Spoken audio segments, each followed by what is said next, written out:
The broadcast is now starting. All attendees are in listen-only mode.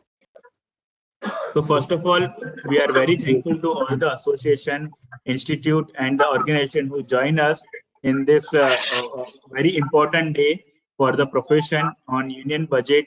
Still, it is an interim budget, but the importance is very much because it is an election year and very positive budget, very balanced budget, I would like to say, and everyone is appreciating, including the stock market is appreciating the budget. So with this brief note, I would like to request one by one to all the association, and I can see a senior person on screen is Advocate K.K. Nema sir, who is the president at Tax Practitioners Bar Association Sajapur for his initial address. So over to you, Nema sir.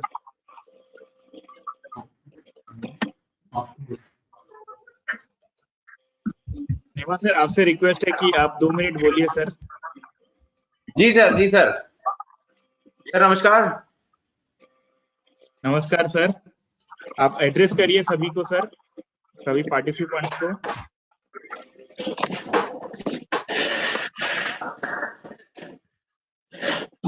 Hello. हाँ yes sir, आपका association क्या करता है sir, और आपका budget, आज का budget कैसा लगा, इसके बारे में पार्टिसिपेंट्स को एड्रेस करिए सर 2 मिनट्स। जी सर। मैं स्वयं को के नेमा और हम tax practitioner bar association Shajapur से। हमारी बार में लगभग 30 मेंबर है और जिसमें लगभग 5 सीए हैं। और सर आज का जो बजट है उसमें बहुत महत्वपूर्ण बहुत सारी चीजें डायरेक्ट और इनडायरेक्ट टैक्सेस के संबंध में रही नहीं। बहुत स्टार्ट में आज का बजट था, चूंकि वो प्रोविजनल या अपना अंतरिम बजट था, तो उसमें से कोई विषय नहीं है आज, मतलब बहुत ज्यादा जिस पे कोई डिस्कस अपन कर पाए, शायद मैं समझता हूँ ऐसा, क्योंकि दो लाइन में सब चीजें थी। केवल एक जगह उन्होंने वो अपने प्रिजम्पटिव पे लिया, उन्होंने 2 करोड़ का, 2.5 करोड़ का, वो 3 करोड़ वाला, और बस इसके अलावा कोई विषय नहीं है उसमें। जी धन्यवाद सर, आपका आभार सर। आपके हिसाब से वो इंटरिम बजट है, बट हमारे स्पीकर ने एश्योर किया है कि उनके पास बहुत सारा मसाला है बोलने के लिए आज के बजट के लिए, टीसीएस के ऊपर, और जो पूरे अनाउंसमेंट हुए सारे उसके ऊपर, और जो पेनल्टी ऑल्सो वेव हुई है उसके ऊपर भी। तो धन्यवाद सर। सर बहुत सारे मटेरियल आप लोगों के पास है, आप क्योंकि बहुत बढ़िया स्पीकर हैं, क्या हम तो केवल सुनने वाले हैं सर। जी sir.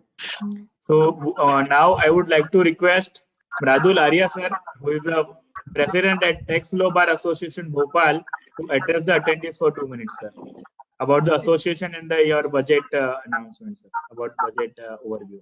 Over to you sir. धन्यवाद विराग जी। सबको नमस्कार, और सबके साथ जुड़कर अच्छा लगा। आपके साथ शायद हमारा तीसरा या चौथा प्रयास है जो हम बजट के दिन सेमिनार करते हैं। मतलब काफी टफ होता है कि बजट के दिन शाम को ही वेबिनार करना, और उस पर वक्ता के लिए भी सारी जानकारी शॉर्ट नोटिस पे लेके आना। हमारी जो एसोसिएशन है सर, इसमें करीब 425 मेंबर्स हैं भोपाल में। Chartered accountant, tax practitioner, tax advocate, CMA, CA, cost accountant, सभी लोग हैं पब्लिक सेक्रेटरी। और हम लोग रेगुलर कुछ ना कुछ स्टडी सर्किल, वेबिनार, सेमिनार के माध्यम से अपने सदस्यों को एजुकेट करते रहते हैं। मैंने जो चेंजेस हैं उनके बारे में बताते रहते हैं। जैसे ये आज का प्रयास है, इसके बाद हम 5 तारीख को फिर से स्टडी सर्किल कर रहे हैं।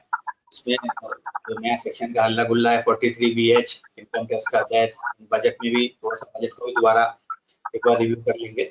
वो 5 तारीख को हम लोग कर रहे हैं, जो हर महीने में एक बार स्टडी सर्किल हम लोग ऑर्गेनाइज करते ही हैं सब लोग। तो हम लोग अपने सदस्यों के लिए कुछ करते रहते हैं, इससे हमें भी फायदा मिलता है, और जो स्पीकर्स हैं उनका लाभ लेने का भी हमारे पास इन हाउस हैं हमारे स्पीकर्स, लेकिन जो बाहर से आते हैं अच्छी नॉलेज और अच्छी डेप्थ लेके आते हैं। खारीवाला सर, आंचल कपूर ने जो भी कहा कि बहुत कुछ नहीं है, लेकिन फिर भी अंदर थोड़ा रहता है जो डीप से निकाल के लाना पड़ता है। तो ऊपर से देख लेते हैं कि इनकम टैक्स में फायदा मिला नहीं मिला, उतना काम खत्म हो गया, जीएसटी मिला। बाकी कई चीज ऐसी हिडन रहती है, जब वो डिटेल में जाते हैं पता पड़ता है। स्पीकर्स उसको लेके आएंगे, वो उससे लाभ मिलेगा, ये आशा है। अंत में सबका धन्यवाद। Over to Virag ji. जी, thank you so much.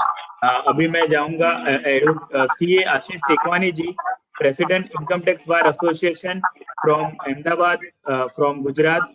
So would like to request Ashish bhai to address the attendees and also inform about the activities of Income Tax Bar Association. Over to you, Ashish bhai. Other speakers, other panelists, I would like to request them to be on mute when other speakers are speaking. तो बाकी सारे लोग please mute कर दे अपने आप को जब speaker और कोई बोल रहा है. So over to you, Ashish ji. Hello everyone, मैं CA Ashish Tekwani from Ahmedabad income tax bar association. हमारी income tax bar association 1200 plus members की है, जिसमें advocates, chartered accountants, tax practitioners member हैं.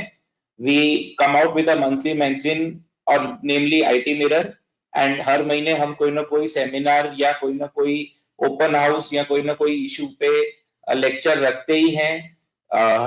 तैयारी तो हमने भी बजट मीटिंग की काफी कर रखी थी, लेकिन आज की बजट के बाद में बजट मीटिंग मोस्टली 43B की मीटिंग हो जाएगी सबकी, ऐसा ही लग रहा है. एंड हम ईयरली एक 2 डे का कॉन्फ्रेंस भी करते हैं, 2 डे टैक्स कॉन्क्लेव, जिसमें अहमदाबाद में 2 दिन के लिए हम सारे इंडिया से स्पीकर्स बुला के 2 दिन का सेमिनार करते हैं. So looking forward to meet you all if you all can join us. And Virag भाई, आप भी अपन कनेक्ट करते हैं तो एक बार उसके लिए भी बात करते हैं. And thank you so much for allowing us to be part of this great webinar today.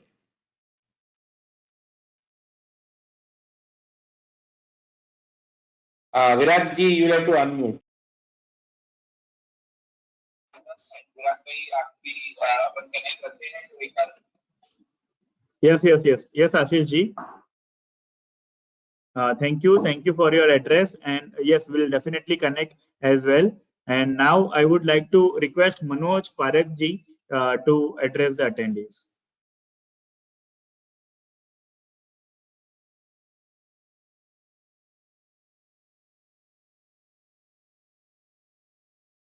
Sir, please unmute yourself, sir. Manoj ji, please unmute yourself. Sorry. Well, thank you Virag ji, आपने इस आयोजन को करा और ये आयोजन बहुत ही अच्छा है. वेबिनार हमारे बहुत काम आएगा आज के बजट के ऊपर, और काफ़ी एसोसिएशंस इसमें इन्वॉल्व हैं और काफ़ी मेंबर इसमें जुड़ रहे हैं. तो जिस तरह से बजट बहुत अच्छा आया है, उसी तरह से ये वेबिनार भी बहुत अच्छा होगा. आप सभी को जय जय श्री राम. और सब अयोध्या चलने का भी इसी तरह विराग जी आप प्लान करें, ऑल इंडिया से सबको इकट्ठा करें. Hello, can you hear me? Hello, alright. बस मेरी शुभकामनाएं हैं सभी के लिए, अच्छा हो. डायरेक्ट इनडायरेक्ट के लिए बहुत कुछ नहीं मिला है हमें, लेकिन अभी जैसा है वैसा बहुत अच्छा है. All the best for today's webinar. Thank you Manoj sir. अभी अब सब लोग बोल रहे हो नहीं मिला है. जब हम स्पीकर को सुनेंगे तब हमें असली पता चलेगा कि क्या मिला है और क्या नहीं मिला है. तो just wait for the session. Anil Agarwal ji, आपका session would like to request you, tax bar association Gwalior, to address the attendants. Anil Agarwal ji. Hello to everyone. सबसे पहले तो विराग जी, आपका बहुत बहुत धन्यवाद इतना अच्छा ऑर्गेनाइज करने के लिए, और आप हमेशा अच्छा ऑर्गेनाइज करते रहते हैं. पहले भी सौभाग्य मिला है आपके साथ जुड़ने का. भाई, ग्वालियर टैक्स बार एसोसिएशन काफी पुरानी संस्था है, 60-70 साल पुरानी संस्था है ये हमारी. अभी प्रोजेक्ट में 130-135 की स्ट्रेंथ हमारी है. इसमें एडवोकेट्स ज्यादा हैं, बाकी सीए भी हैं, टैक्स कंसल्टेंट भी हैं. हम लोग भी time to time study circle होती है हमारे यहाँ, सेमिनार्स भी होते हैं, छोटे छोटे वर्कशॉप भी होते रहते हैं. आपके भोपाल से, इंदौर से और भी जगह से अपने स्पीकर्स आते रहते हैं. अभी रिसेंटली अप्रैल में ही बहुत बड़ा एक नेशनल सेमिनार ग्वालियर में किया था, काफी अच्छा आउटकम रहा उसका. रही बात आज के बजट की, तो जितना सब लोग बोल रहे हैं ओवरऑल तो उतना ही समझ में आया है अभी. बाकी डीपली तो हमारे जो स्पीकर्स हैं वो ही बताएंगे. एक अच्छी बात जो उसमें दिख रही है, पुरानी जो पेनल्टी डिमांड चली आ रही थी, एक छोटे अमाउंट की उसको उन्होंने खत्म करने की कोशिश की है। मुझे लगता है काफी हद तक डिपार्टमेंट से नंबर ऑफ एसएससी की डिमांड्स कम हो जाएंगी। डिमांड्स तो टोटल कम नहीं होंगी, नंबर ऑफ डिमांड्स कम होंगी। एक बहुत अच्छा कदम गवर्नमेंट ने लिया है, अच्छा स्टेप है ये। Over to you sir, thank you. Thank you so much sir. हम वेलकम करते हैं नवीन खरीवाल जी हमारे स्पीकर का भी। Thank you sir for joining and would like to also welcome C. Ankush Jain sir, who is the founder of EMSME, who is our growth partner for our today's session. Welcome Ankush bhai for our today's session. Ankush bhai, would like to request you to inform about your all the activities about EMSME and about EMSME platform. Meanwhile, I would like to connect with our chief guest, keynote speaker, some technical difficulty. So would like to hear from Ankush bhai meanwhile. Over to you Ankush bhai. For you to, because we are not able to share the screen और video भी नहीं आ रहा है, तो एक बार check करेंगे। हाँ, आपका वीडियो आ रहा है सर, हम आपको देख पा रहे हैं और स्क्रीन अभी आप शेयर कर पाओगे। ओके, आपका स्क्रीन आ जाएगा sir. Over to you sir. ठीक है। So just quickly, I would like to show you one reel, so that will give the introduction also. It's 30-second reel. Are you able to see this reel?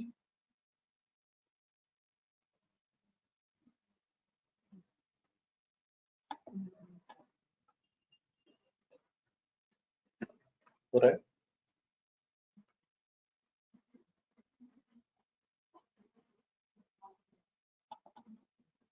Okay, no worries. Sorry for inconvenience, guys. So hi, I'm C. Ankushin, founder of a fintech company called EMSME, where E stand for easing, enabling, and empowering MSME. So we are working with the theme of MSME Badega, Desh Badega. So this is basically the nation building theme, and we are seeking support of all state government, central government, all the. Virag bhai, are you able to hear me? Am I audible? Okay, so I'm going on. So we are taking support of all the stakeholder, all the nodal agencies, banks, etc. So basically we have understood the need of 10,000 plus MSME through various surveys, that what they actually need. And based on that, we have made around 4 to 5 different SaaS-based solution. One of those solutions called EMSME Sarthi, wherein all government scheme discovery can be done through one platform only. So you just need to put the URC number of any MSME, you will get to know what all scheme made available for them, make relevant docs prepared and apply. And if you have heard that last week government has also announced that they are going to give all the benefits through the direct benefit transfer. So this is one thing. If you have also read the section 43 BH, it is going to be revolutionary in nature.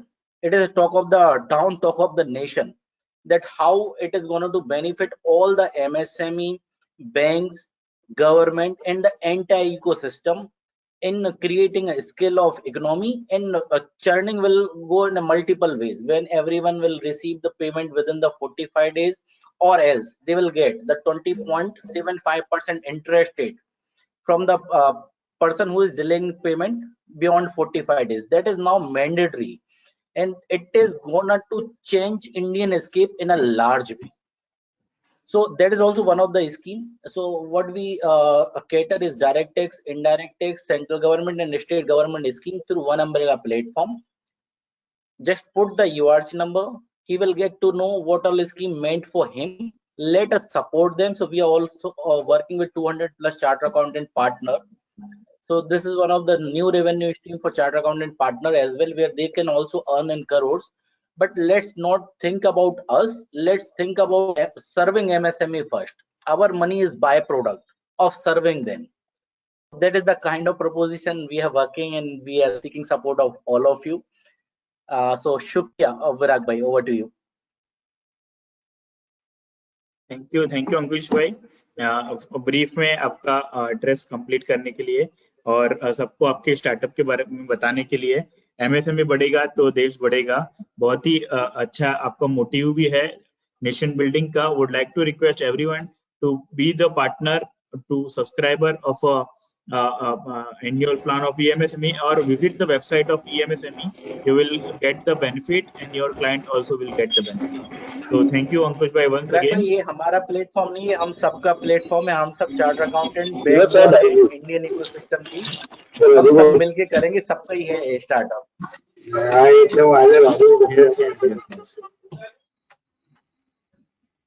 Thank you. We can see Ravi sir.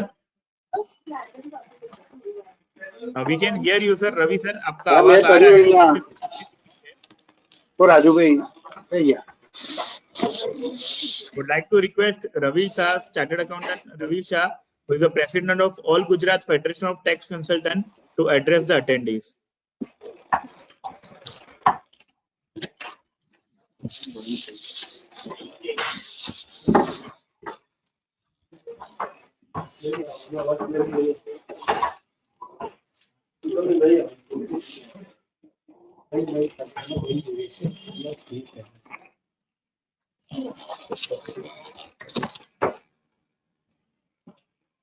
hello, audible and hello. Not in spam. Yes sir, yes Ravi sir, please continue sir. Ravi sir, we can hear you sir, please continue.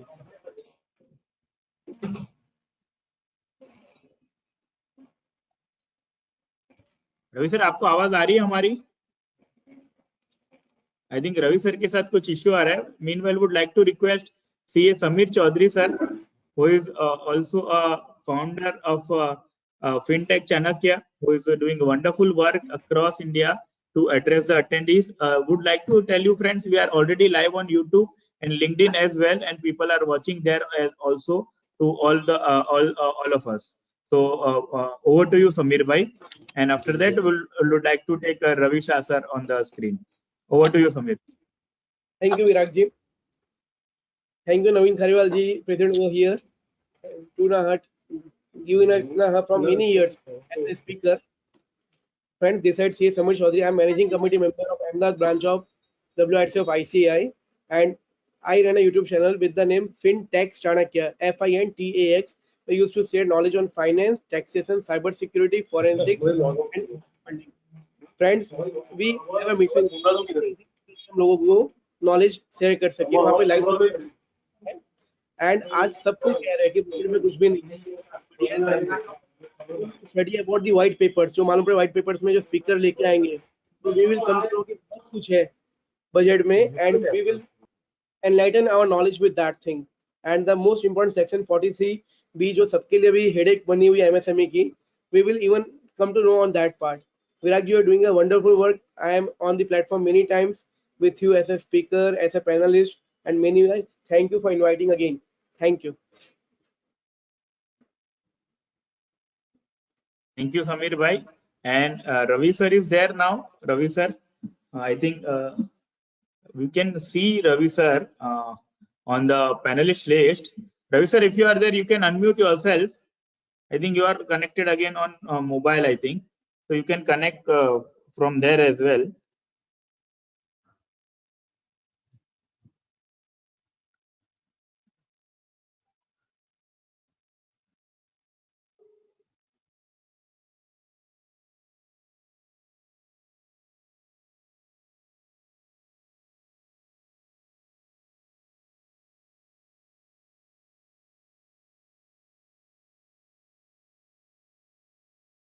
And we have SR Bhargave sir is joining soon.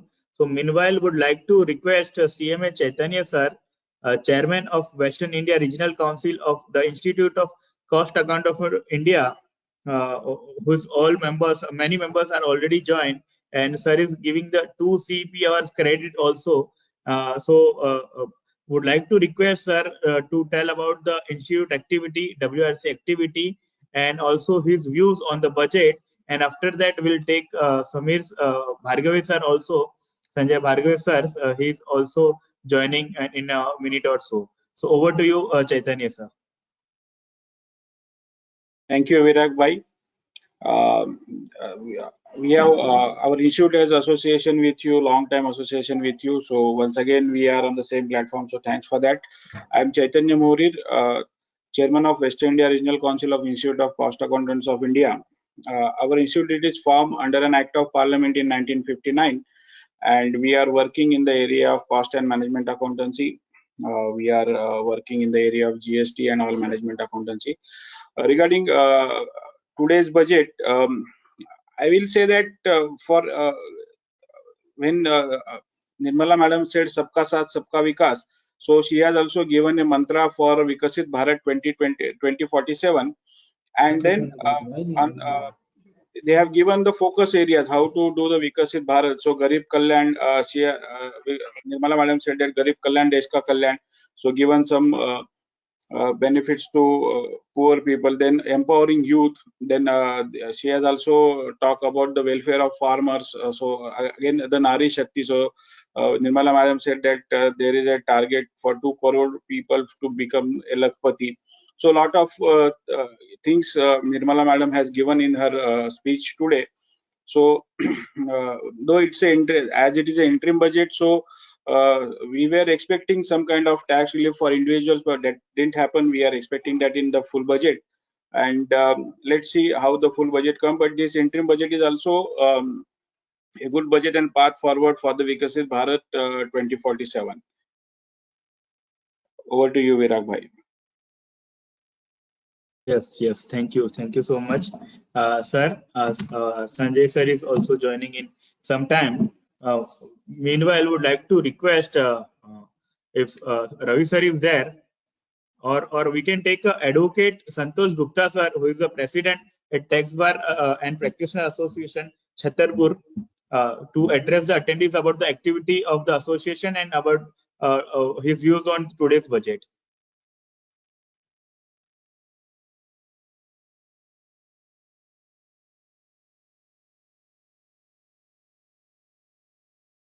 Sir, you can, Santosh sir, you can unmute yourself, sir.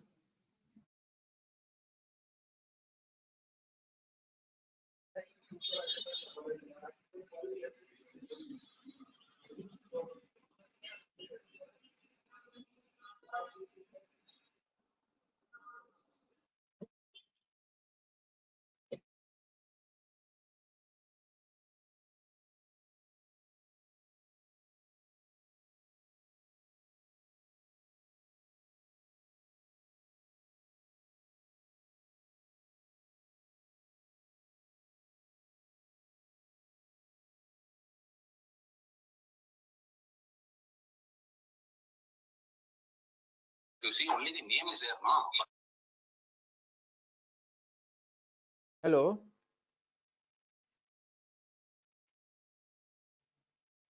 Hello. Yes, sir. Yes, Santosh sir. We can hear you, sir. Hello. आ रही आवाज sir? Yes, sir. Yes, please continue, sir. Please continue. Thank you sir Viraj sir. अभी तो हम थोड़ा सा late join हुए हैं और इसमें कुछ ऑडियो की प्रॉब्लम चल रही थी, तो पूरा भी देख नहीं पाए हम कि क्या चल रहा था, किसने क्या बोला। सर आप आपके एसोसिएशन का एक्टिविटी बताइए और सर आपका व्यू बताइए बजट पे सर। जी जी जी, एक्चुअली हमारा छतरपुर का एक छोटा सा एसोसिएशन है, लगभग 15 साल पुराना है ये, और हम लोग भी रेगुलर एक्टिविटी करते रहते हैं। हमारे एसोसिएशन में लगभग जो है 40 मेंबर हैं, और अभी हमने खजुराहो में एक नेशनल कॉन्फ्रेंस बहुत बड़ी की थी AIFTP के और MPTLBA के साथ मिलके। और बजट में तो अभी जैसा सभी ने कहा कि कोई ज़्यादा चेंजेज ऐसे कुछ समझ में नहीं आए हैं। जब स्पीकर्स हमारे थोड़ा सा उस पर डिटेल में बताएंगे तभी कुछ समझ में आएगा। जो उन्होंने कुछ इनकम टैक्स में पुरानी छूटें दी हैं, वो जरूर उनका स्वागत योग्य कदम है।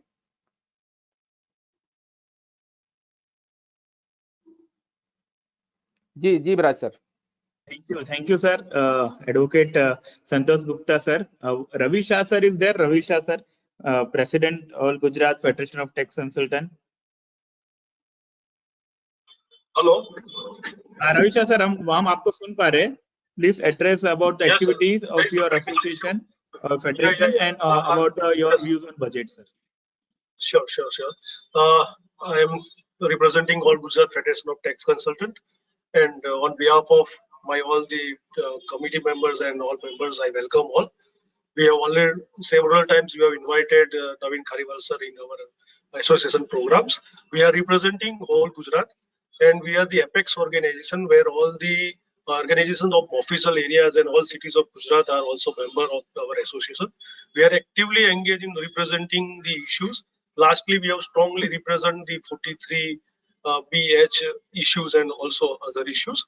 I think I am late and Naveen sir is with us, and we know that budget is the sapne. I have given my views for one newspaper that it is one जैसे सपने का एक budget उन्होंने दे दिया है, but everything is to be done in the July only. So they are very much what we can say clear that they are going to get the votes, and they are making the preparation for 400 plus votes. I think everybody is with the ruling government at the moment, but still there is nothing new for us to discuss. But so many things I think we can learn from Naveen Khariwal sir.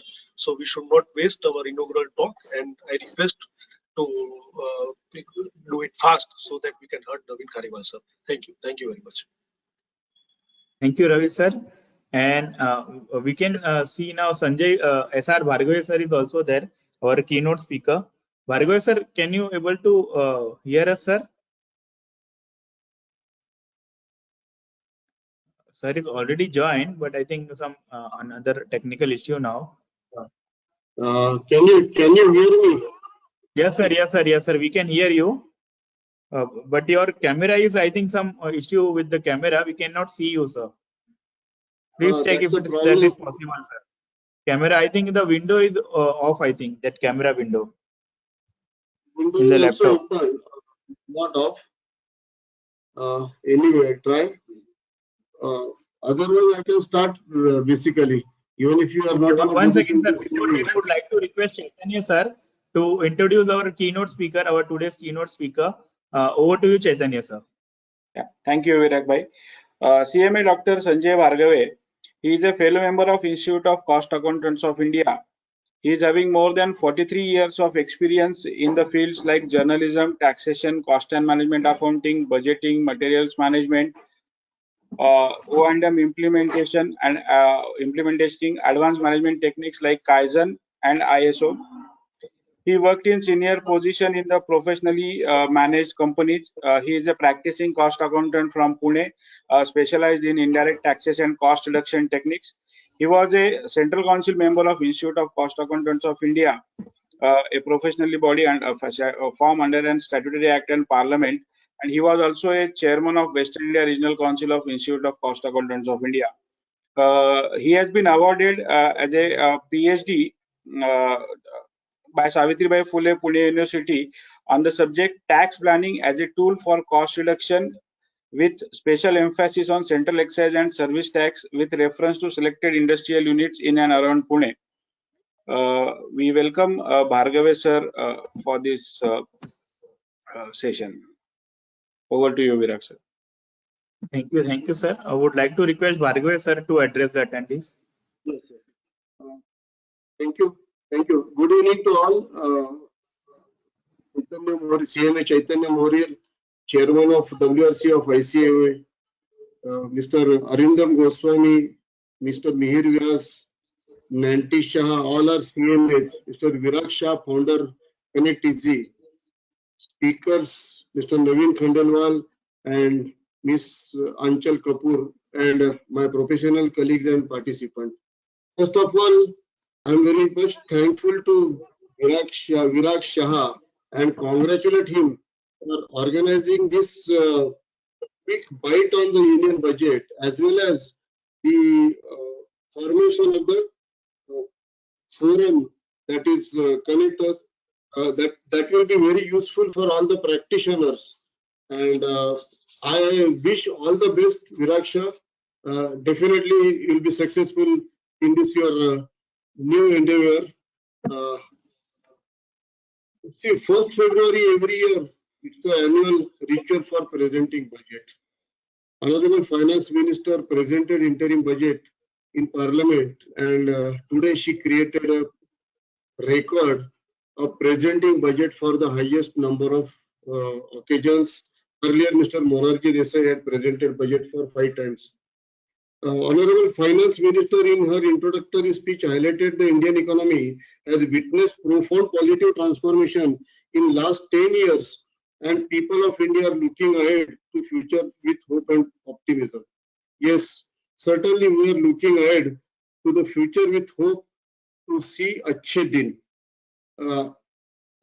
She emphasized the approach of government was and will be on inclusive development and growth, social justice, Garib Kalyan, Desh Ka Kalyan, welfare of farmers. She called them as Annadata, empowering Yuva and momentum to Nari Shakti. Today I came to know the new definition of GDP.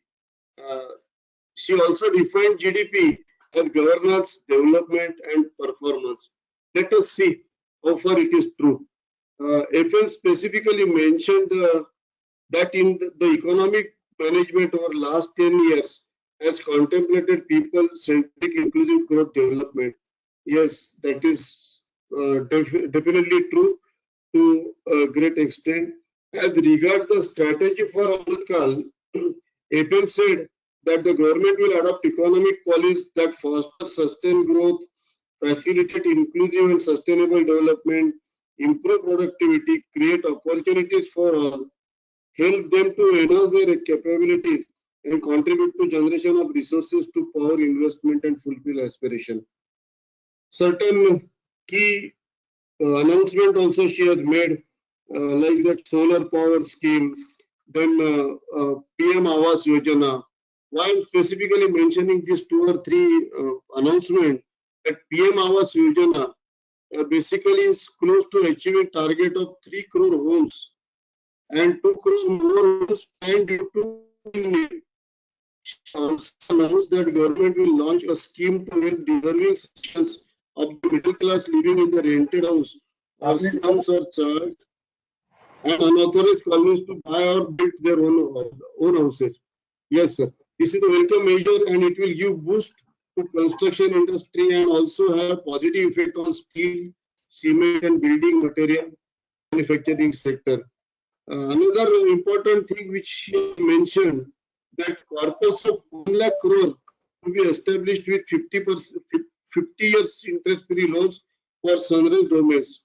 It's a welcome measure for, or it's a good incentive for startups. Government also plans to set up more medical colleges by using existing hospital infrastructure, and that will definitely give boost to the medical education. The only expectation is that in the rural area should be benefited with more number of doctors coming out of these medical colleges. The tourist center development also boost to tourism industry and various other proposals she has mentioned. Now coming to today's subject, for all the welfare measures announced by Honorable Finance Minister, government needs money. Looking at the revised estimates for financial year 23-24 and the budget for 24-25, it can be seen that the estimated income for financial year 23-24 is rupees 44.90 lakh crores rupees, out of which revenue from taxes is estimated as 27 lakh crore rupees, which is almost 60% of the total revenue. But what is the other source of revenue? And if you look at the budget presented by Honorable Prime Minister, Finance Minister, 17.34 lakh crore rupees, the revenue is expected by way of borrowings, which is approximately 39% of the total revenue, which in my opinion looks to be on the higher side. It's pertinent to note that recently the IMF has also expressed concern on the increased debt of the country. But the care has been taken in the subsequent financial year. As regards budget for financial year 24-25, the estimated total receipts are 47.65 lakh crores rupees. That is 6.12% more as compared to financial year 23-24.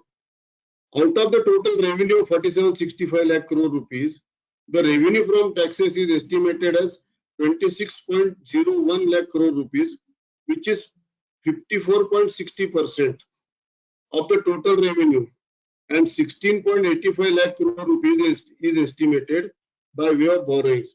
That is 35.36% of the total revenue. It looks that the borrowings as compared to financial year 23-24 will be less in the financial year 24-25. Reduction in borrowings is definitely a pleasant surprise, and it's a welcome move of the government. As regard taxes, the co-speakers, Mr. Naveen Khariwal and Ms. Aanchal Kapoor, they will explain the provisions in detail, but today there are no major tax provisions. The only highlights is under new scheme there would not be any tax liability for taxpayers with income up to rupees 7 lakhs, and the threshold for presumptive taxation is maintained to 3 crore for retail business and 75 lakhs for professionals. A small relief to taxpayers is given, that is demands up to rupees 25,000 pertaining to the period up to financial year 2009-10 and up to 10,000 for financial year 2011 to 14-15 are proposed to be withdrawn. Now it's not known, probably Mr. Khariwal can tell whether this 25,000 rupees limit and 10,000 rupees limit is per year or for the total demands. So that would like to understand from the learned speakers. Coming to the indirect taxes as regards GST, the monthly average collection is estimated to be rupees 166 lakh crore rupees. That is approximately 20 lakh crore rupees out of total collection from taxes of rupees 26.01 lakh crore rupees. It works out to be approximately 75.80 or 76%.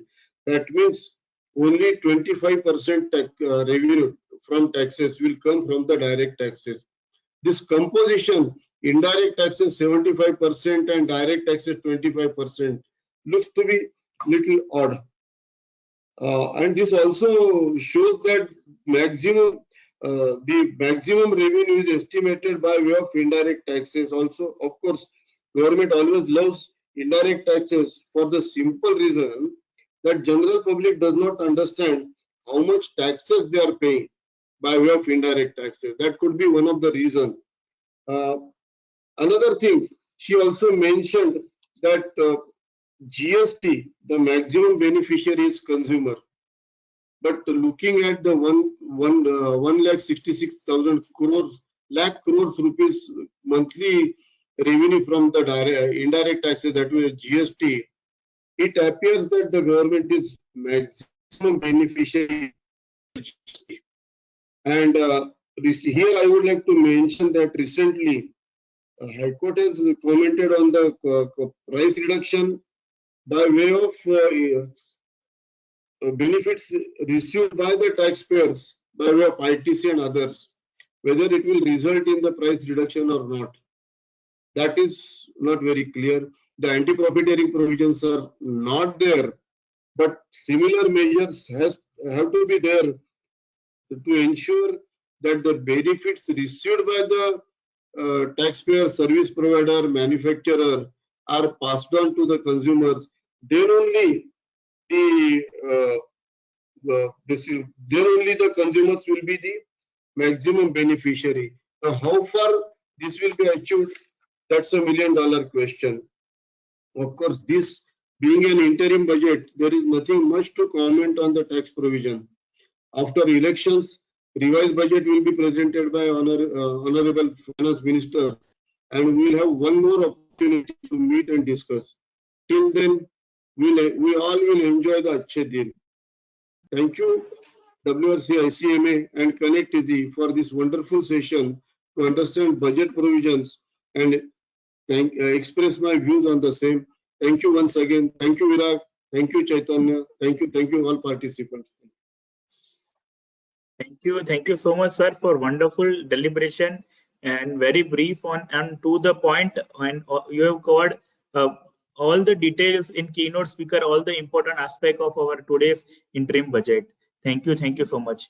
And we welcome CA Aanchal Kapoor, ma'am, our today's second speaker on GST. Welcome, ma'am, and thank you so much, ma'am, for joining.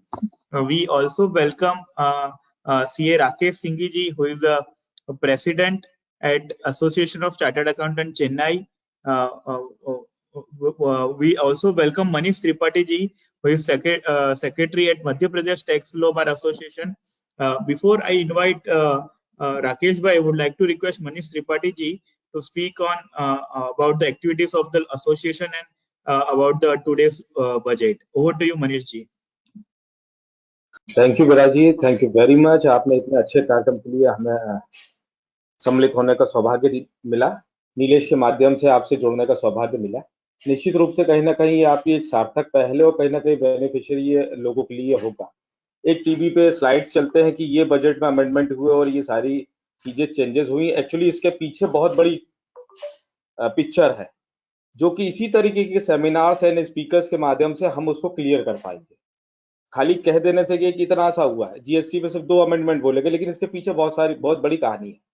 तो ये पुनः इस बार सौभाग्य मिला हमें आंचल कपूर जी को सुनने का। भोपाल हमने आपको इनवाइट किया था, हम लोग लिटरली सौभाग्य की बात है कि सुना उनको और पूरा भोपाल इनका फैन हो गया, उसके बाद इंदौर भी फैन हो गया। तो आपके माध्यम से उनको पुनः सुनने का मौका मिल रहा है, थैंक यू। और नीलेश को थैंक यू, पूरे मध्य प्रदेश टैक्स लॉ बार के जो सदस्य और अन्य अतिथिगण जुड़े, सभी को मेरा प्रणाम। और सौभाग्य की बात है कि विराज जी ऐसा प्रोग्राम करते हो और हम सब इसका हिस्सा है। Thank you very much Viraj ji, thank you very much. Thank you Manish ji.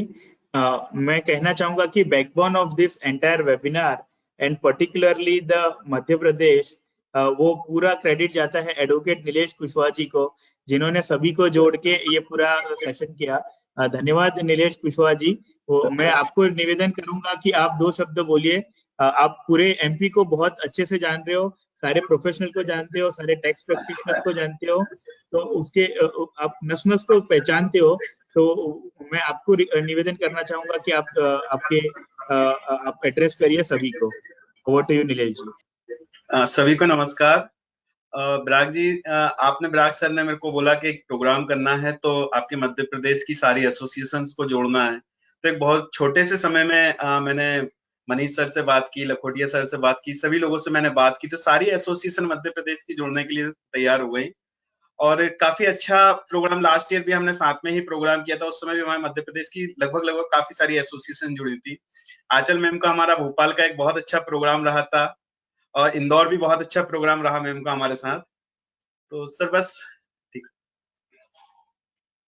Thank you Nilesh जी। और मैं कहना चाहूंगा कि आज के स्पीकर ये नवीन खरीवाल जी बेंगलोर से है। हमने कोशिश किया साउथ को भी कवर करें। मैं वेस्ट से हूँ, मुंबई से, हमारे यहाँ से भी बहुत सारे प्रोफेशनल कनेक्ट हुए हैं।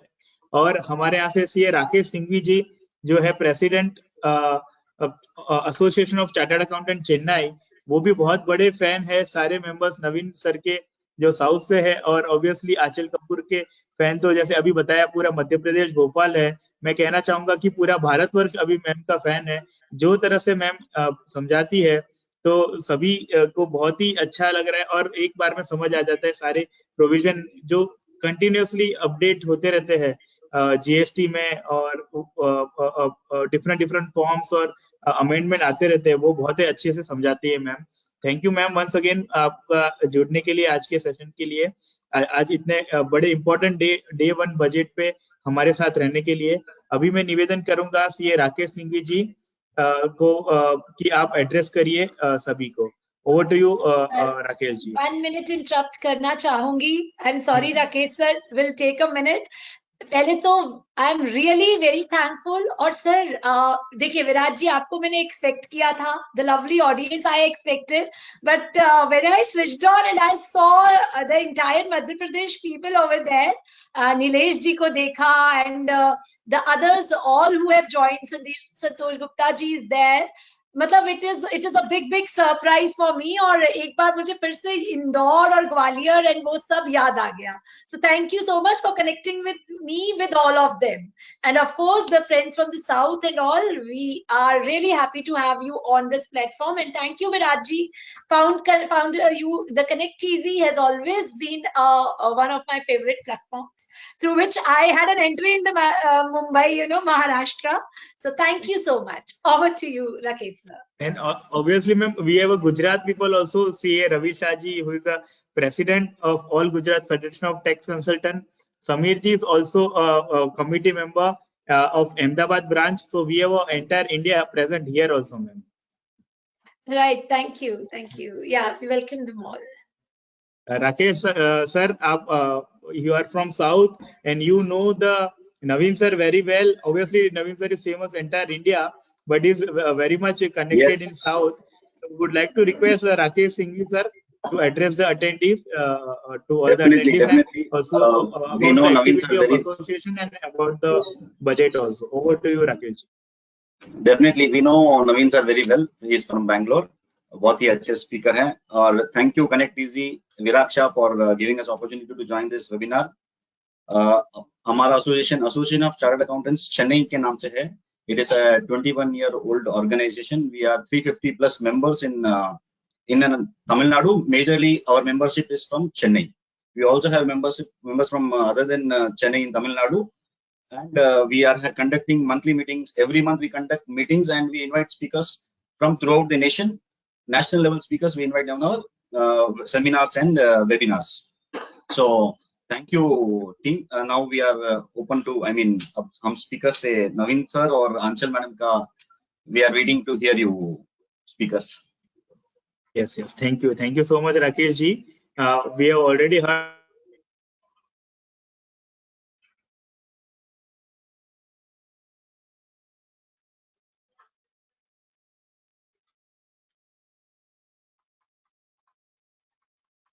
Some disconnect, I suppose.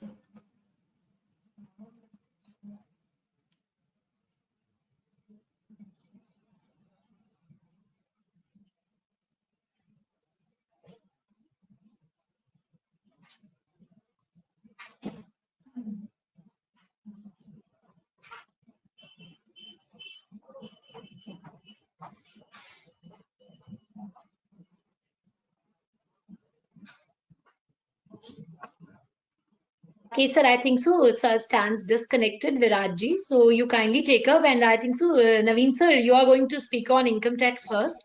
So we can continue with his deliberation. Definitely.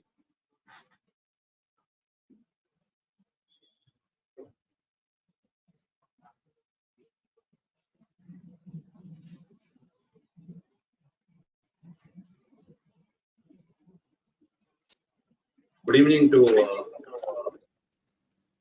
all the members of various organizations who have assembled from all over India. So my humble pranams and thanks to CA Virag Shah, founder of Connect Easy, for having given me the invite to deliberate on today's interim budget. As also, you know, he told me that there are some issues in 43B clause H. So we would like to discuss about those issues also.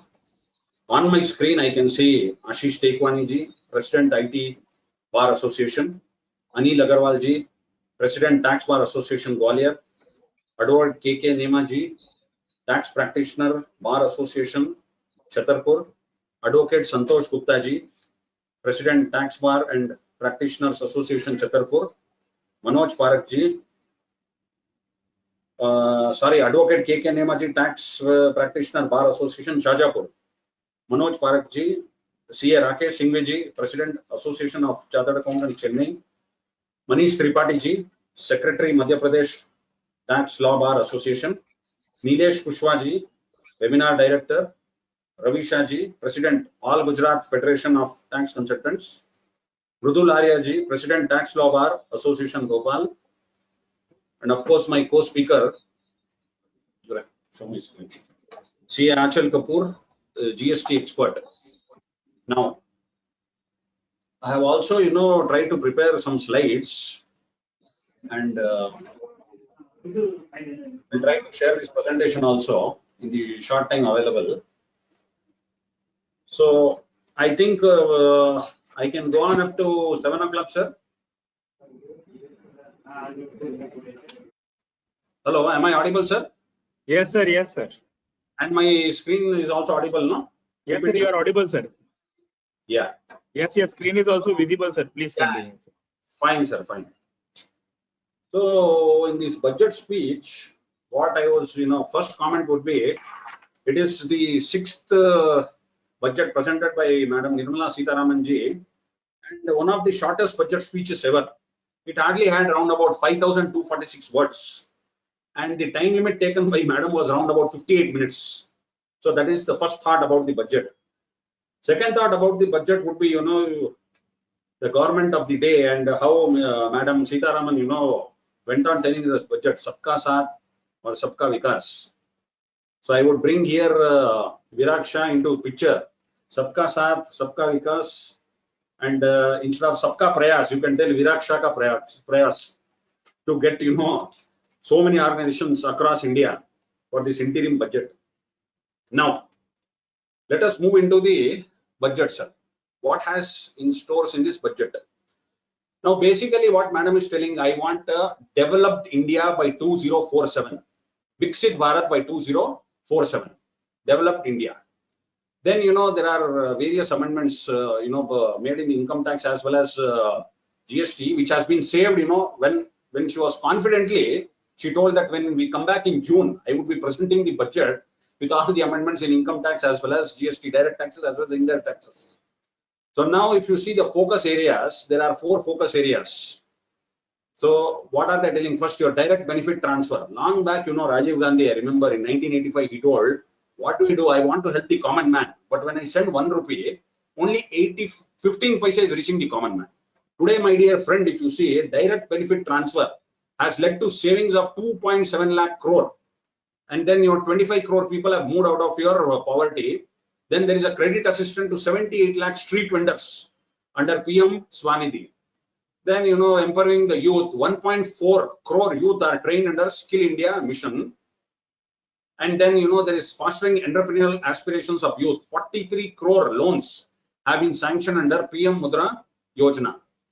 Then, as I told you, the one more, the focus areas, Annadata, PM Kisan, 11.8 crore farmers have benefited. Crop insurance have been given to 4 crore farmers under PM Fasal Bima Yojana. Then, under Nari Shakti, 30 crore Mudra Yojana loans are disbursed to women entrepreneurs. And there is increased female enrollment in higher education by 28% in the last 10 years. Then 1 crore women assisted by 83 lakh self-help groups to become Lakpati Didis. Yes, sir. Now, 10 crore LPG connections released under PMUY, 36.9 crore LED bulbs, 72.2 lakh LED bulb tube lights, 23.6 lakh energy efficient fans distributed under the Ujala scheme. Then there is the implementation of 3 major railway corridor programs under PM Gati Shakti to improve logistics efficiency and to reduce the cost. Then you see the health sector, where they say, cervical cancer vaccination for girls aged between 9 to 14 years. These are all the basically highlights. Housing, Pradhan Mantri Awas Yojana, Gramin, close to achieving target of 3 crore houses. Additional 2 crore have been allotted for the next 5 years. Now, come to your direct tax reforms. Now, this is the budget speech. So what is the finance minister telling, sir, in the budget speech? You go to the budget speech, basically it has around about 28 pages and around 97 paragraphs. We are more concerned with paragraph 92 and 93, which are the tax proposals, 92 and 93. What is Madam telling in her budget speech? If you see the PM budget speech, these are in the tax proposals. Over the last 10 years, the direct tax collections are more than tripled, and the return filers swell to 2.4 times. Then she's she's giving assurance to the taxpayers, your contributions have been used wisely for the development of the country and welfare of its people. I like this line again. I appreciate the taxpayers for their support. So the finance minister has, placed her appreciation for taxpayers on the floor of the parliament. Then the government is telling, what we have done in the last, since 2014, when Modi ji took over as the prime minister of this country, reduce and rationalize tax rates. Then there is a new regime and old regime. So madam is saying under the new regime, now there is no tax liability for taxpayers with income up to 7 lakhs, comparable to 2.2 lakhs in financial year 13-14. That is assessment year 14-15. And last assessment year, which is applicable for assessment year 24-25. So up to 7 lakhs, because of the rebate, there will be no tax under the new tax regime. Again, what is applicable from assessment year 24-25, presumptive taxation was increased from 2 crores to 3 crores threshold limit. Similarly, for threshold limit for professionals, for presumptive taxation increased from 50 lakhs to 75 lakhs. Corporate tax rate was decreased from 30% to 22% for all existing domestic companies, as also 15% for new manufacturing companies.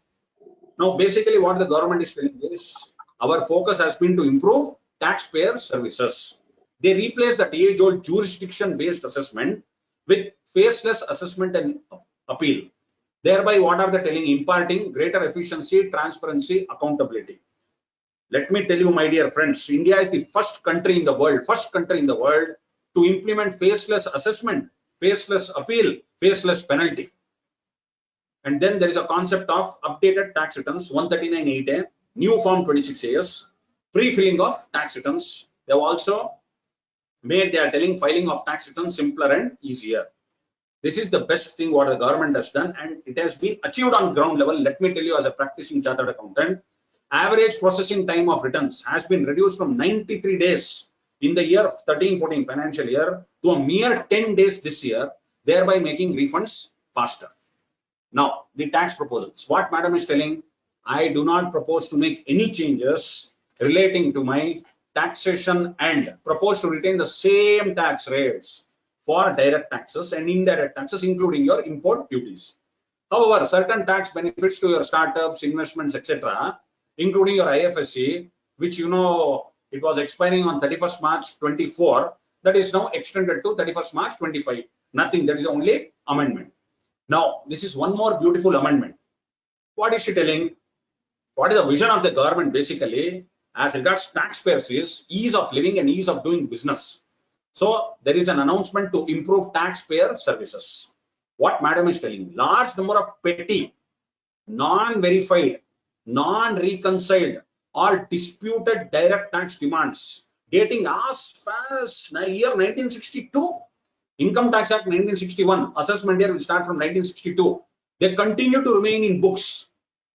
So therefore, she's telling, now what I'm going to do, I'm going to withdraw such outstanding direct tax demands up to 25,000 rupees pertaining to period from 62 to financial year 9-10, that is assessment year 10-11, and up to 10,000 between financial year 10-11 to financial year 14-15, that is from assessment year 10-11 to assessment year 15-16. Whatever demands is up to 10,000 rupees, that would be withdrawn. Similarly, for financial years between 1961, that is your assessment year 62, to financial year 9-10, relevant to assessment year 10-11, what demands, outstanding direct tax demands which are proposed to be withdrawn will be up to rupees 25,000. Madam is telling this may benefit round about 1 crore taxpayers. Come to ground reality. How do I check this? This is a very good thought process. I don't want to trouble people from 1962 till 9-10 financial year, those who are having this demands, disputed demands of round about 25,000. How do I check? Please go on the portal. Go on the outstanding demand as per IT portal tomorrow itself. Just check this. What is the outstanding demand as per IT portal? Suppose for assessment year 10-11, because you told financial year 9-10. So this demand is there, sir, 9,070. Very good. Please, when you check this, 9,070 is there. Have you gone and responded or not? You would have written a letter to the JAO, Jurisdiction Assessing Officer. Have you responded online? I am telling this 9,070 is less than 25,000. I am telling you, because up to financial year 9-10, assessment year 10-11. This response type, disagree with demand. You can agree or disagree. Your response is always naturally demand outstanding is correct and collectible. You can respond, submit your response here, and then you can file a letter with JAO also. Now, so what I have done, reasons available for response to outstanding demand of 10-11. How do I respond? Why I am telling this? Suppose, my dear friends, the demand is 9,070 as is applicable, visible from the screen. But as per you, there is a refund of 10,000. Credit is not given for simple TDS, TDS on bank interest. You are not given me credit. Therefore, 10,000 is refundable to me. But here you are telling 9,070 is demand. Based on, madam's amendment, madam's speech, 9,070 will get evaporated, will vanish into thin air, will become nil, will be evaporated from the portal. Whenever this budget gets implemented, interim budget to, the main budget in June, July, whatever. So what I'm telling you here is, suppose there is refund. You cannot keep quiet. This 9,000 demand will go, but unless you apply for refund before the jurisdictional assessing officer, you are not going to get the refund. So if you are confident enough, if you have the TDS certificate you have getting reflected in 26 years, please write a letter. Write a letter to JAO. They are not going to have the file, sir. The department is facing this file because I think in 2011, sometime they, moved on to your, what do I say? They, everything, it got shifted. They moved to this faceless scheme. Say in 2011, I think, yeah. So CPC, what they have done since it was created, all there were manual demands. That time in 2011, there were manual demands. There were AST demands. Okay. So what was there on manual and AST? It got all shifted to CPC portal sometime in 2011. So there is a disconnect, unfortunately, between the CPC, between the department. The JAO, they have some details. CPC has some details. So whatever they uploaded in those days, JAO in 2011, when all these manual demands, EST demands were migrated to the CPC portal, CPC, what they did? They showed this is as outstanding. Year on year, they did not bother to rectify. They did not bother to reduce the demand. Suppose 1,000 rupees was the demand. I paid 200 rupees, example. So what happened? I paid 1,200 rupees. In fact, you should give me credit for 200 rupees, reduce the demand to 800. Now what happened? They have not done. There is a disconnect between the JAO and there is a disconnect between the CPC. Take a simple issue, sir. This case only 1011. 154 order is passed by JAO. Okay. JAO passed the order. Yes, sir. Mr. Naveen, you have come. You have given me the proof for TDS certificate. It is also appearing in 26 years. I will pass an order, sir, under 154. Very good. That 154 order, what should we do? You should upload it to CPC, sir. 154 should be which system? This fellow assessing officer passed the order 154. Very good. Copy also is given me. 20,000 refund as per that order. That order he should have uploaded on which portal? ITBA portal. Assessing officer should upload the order on 154 on ITBA portal. From the ITBA portal, when it's uploaded, CPC can see that there is a link. Even that part payment of challan, for example, 1,000 rupees, I paid 200 rupees. That 200 rupees also challan he has to upload on ITBA portal. From that CPC can see that. CPC, when they see that, then they are going to reduce that demand. Then they will tell 1,000 payable. Now, no, sir, you paid 200 rupees, so 800 payable. Similarly, 154, when they upload, CPC is going to see that through the ITBA portal. Unless they upload in ITBA, CPC cannot see. They will continue to tell, no, there is a demand. I'm going to adjust refund. Year on year, refunds are adjusted. So that is the problem. So now, the 200 rupees also what I'm telling you, there should be manual posting of that challan on the ITBA portal. Then only it would materialize. So these were the problems. So now she has come out with a very good scheme benefiting 1 crore taxpayers. But it will not benefit unless you guys, you need to respond on the portal, sir. You want refund for this 9,070? Please submit a response here. File a letter with JAO. Please appear before the JAO. Explain the case. Give an ITRB. Give your TDS certificate. Give 26 years. Please request him to pass an order of 154. Thereafter, please tell him to upload on ITBA portal. That can be then seen by the CPC. And here, instead of nullifying the demand, along with nullifying the demand, they would issue refund for 20,000 or whatever along with interest. Now, So reasons available for response to outstanding demand is there, like demand paid, challan as in, etc. You can write. Even others are there. All this you can do. I have filed in others. Why? Because in my case, TDS credit is not given. I received bank interest. So I filed in others and I wrote here. This is the response I did. Sir, TDS credit not given for so and so on FD interest received. On giving credit, so and so would become refundable to me. You have to file this response. How will CPC know? There's a disconnect between the JAO and the CPC on the portal. Next, screenshot of demand communication history. If you go back, just to see this demand, see this. Response to outstanding demand. What is demand communication history? Go there. When I tell demand communication history, who is uploading this history? There is a demand facilitation center in our Mysore, Infosys Mysore. They are taking care. Many times you would have got, your client should have got phone call from the Mysore. Sir, 2,000 is payable, 5,000 is payable. So my client will take me in conference call. I am telling you the practice, sir. What is practically is happening? I will tell them. Tell my client, you please take me in conference call. Call has come from CPC Mysore. Rather, it is called Demand Facilitation Center Mysore. They will tell, sir, 1 lakh payable. Then I will tell, sir, I am very happy you called me. I am very happy you are telling 1 lakh is payable. For your information, that 1 lakh I have paid on so and so date, or 1 lakh I went for VSVS. Example, I went for VSVS. It is reduced. Form 5 is there. You please pass an order giving effect to Form 5, reducing the demand. Then you will tell, okay, let me take even the assessing officer in this conference call. Unfortunately, till today, the Demand Facilitation Center Mysore has not been able to reach the assessing officer. They can never reach. They will tell, just wait. I will take the assessing officer also in the conference call. They are not able to reach, and neither we are able to reach him. If at all you have to reach him, you have to go to the office only. Facilitation Center Mysore can never reach. Then what they tell? Sorry, sir, I tried calling him. He is busy. Because there has to be coordination among all three, between the SSA, between the chartered account, between Demand Facilitation Center Mysore and the JAO. Demand Facilitation Center Mysore immediately calls up the JAO to tell what? Sir, Form 5, they have gone for VSVS. Form 5 has come. You please give effect to Form 5, reduce the demand or issue refund, whatever. So demand communication history, there are 4 types, sir: email, SMS, WhatsApp, call conversation. Till today in India, nobody would have received WhatsApp. You have received email, sir, you have received SMS. Even call conversation, it was happening when they used to call from Demand Facilitation Center Mysore. Of late, I think they have stopped calling. Now, this is what is the screenshot of communication history through email. When I check email, it comes like this. There are emails they have sent, sir, success, the status of delivery, success, success. Blindly, please don't reply, sir, it is not delivered, no email is received. Please go on the portal, log in the portal, please click and please check.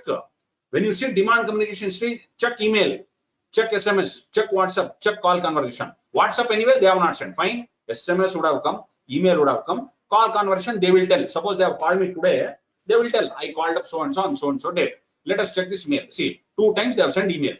Pre-call communication, status of delivery, success, success. Inbound response, no, no, no. Now, SMS, no records exist. They have not sent any SMS. WhatsApp, no records exist.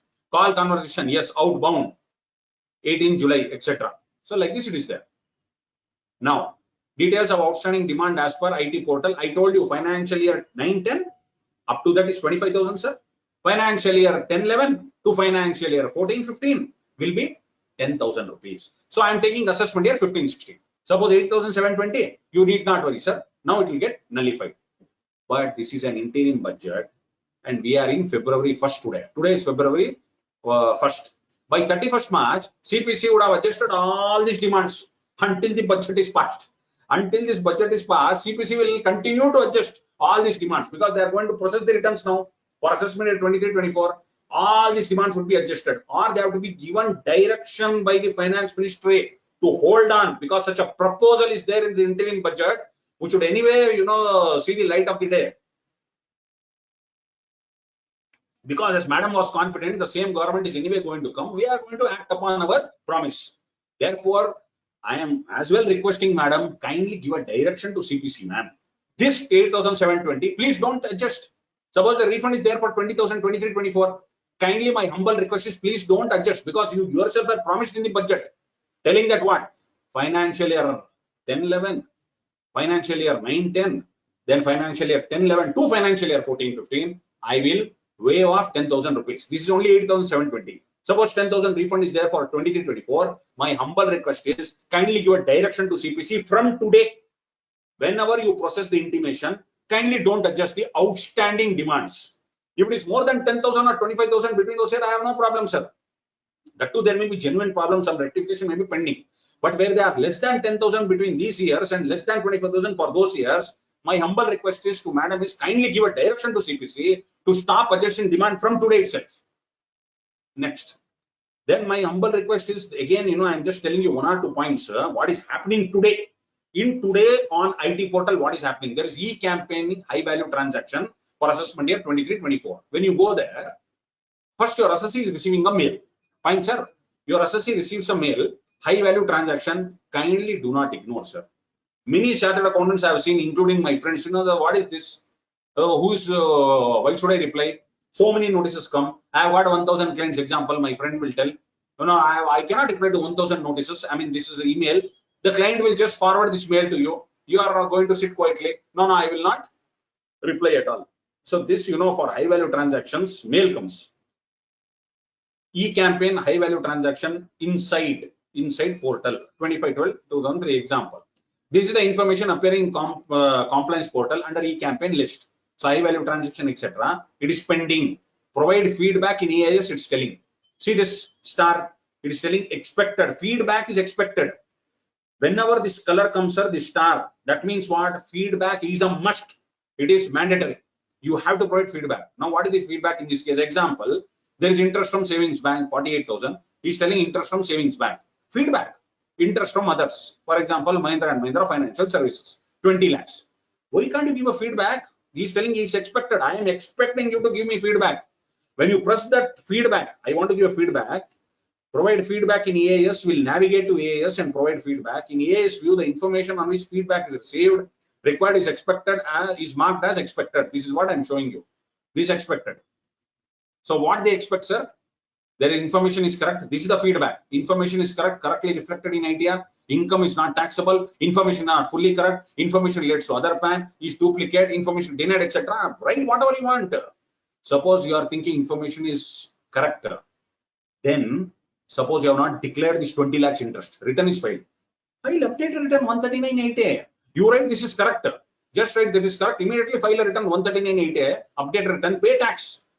Less than 12 months. Between 12 months and 24 months. So you just file at 25%, 50%, etc. Pay the tax. Because that information is available. They are telling high value transaction for which feedback is to be given. They are asking feedback. You don't want to give feedback. Then what will happen? All this you suppose this is correct, okay, not fully correct. It may relate to some other PAN, then income is not taxable, example, or information is correct and correctly reflected in idea. That is also there. You have offered that 20 lakhs. You offered that 48,000 interest, right? Information is correct, correctly reflected in idea, no problem. Now, one more facility I'm telling you, members. There is a beautiful facility which has now become enabled, which is Challan Correction Facility on IT portal. Don't worry. Suppose there is a mistake in the challan.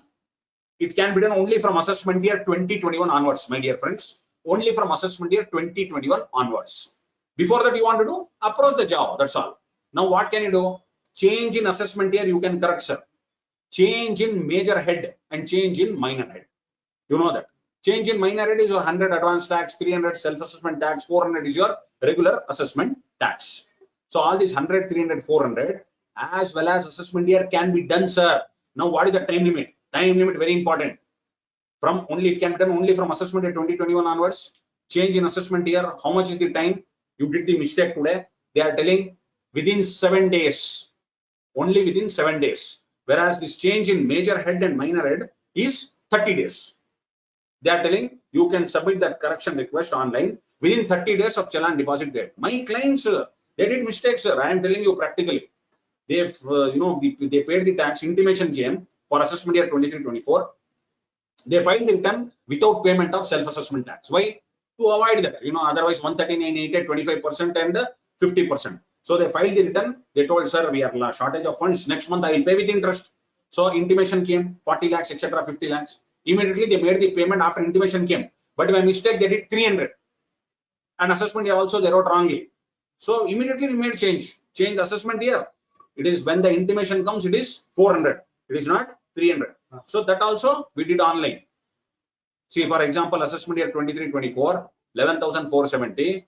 Request submitted on 4th January.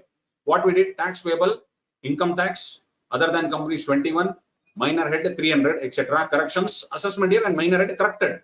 Date of correction 4 January. Request submitted 4 January. Immediately it has been done, sir, on the portal.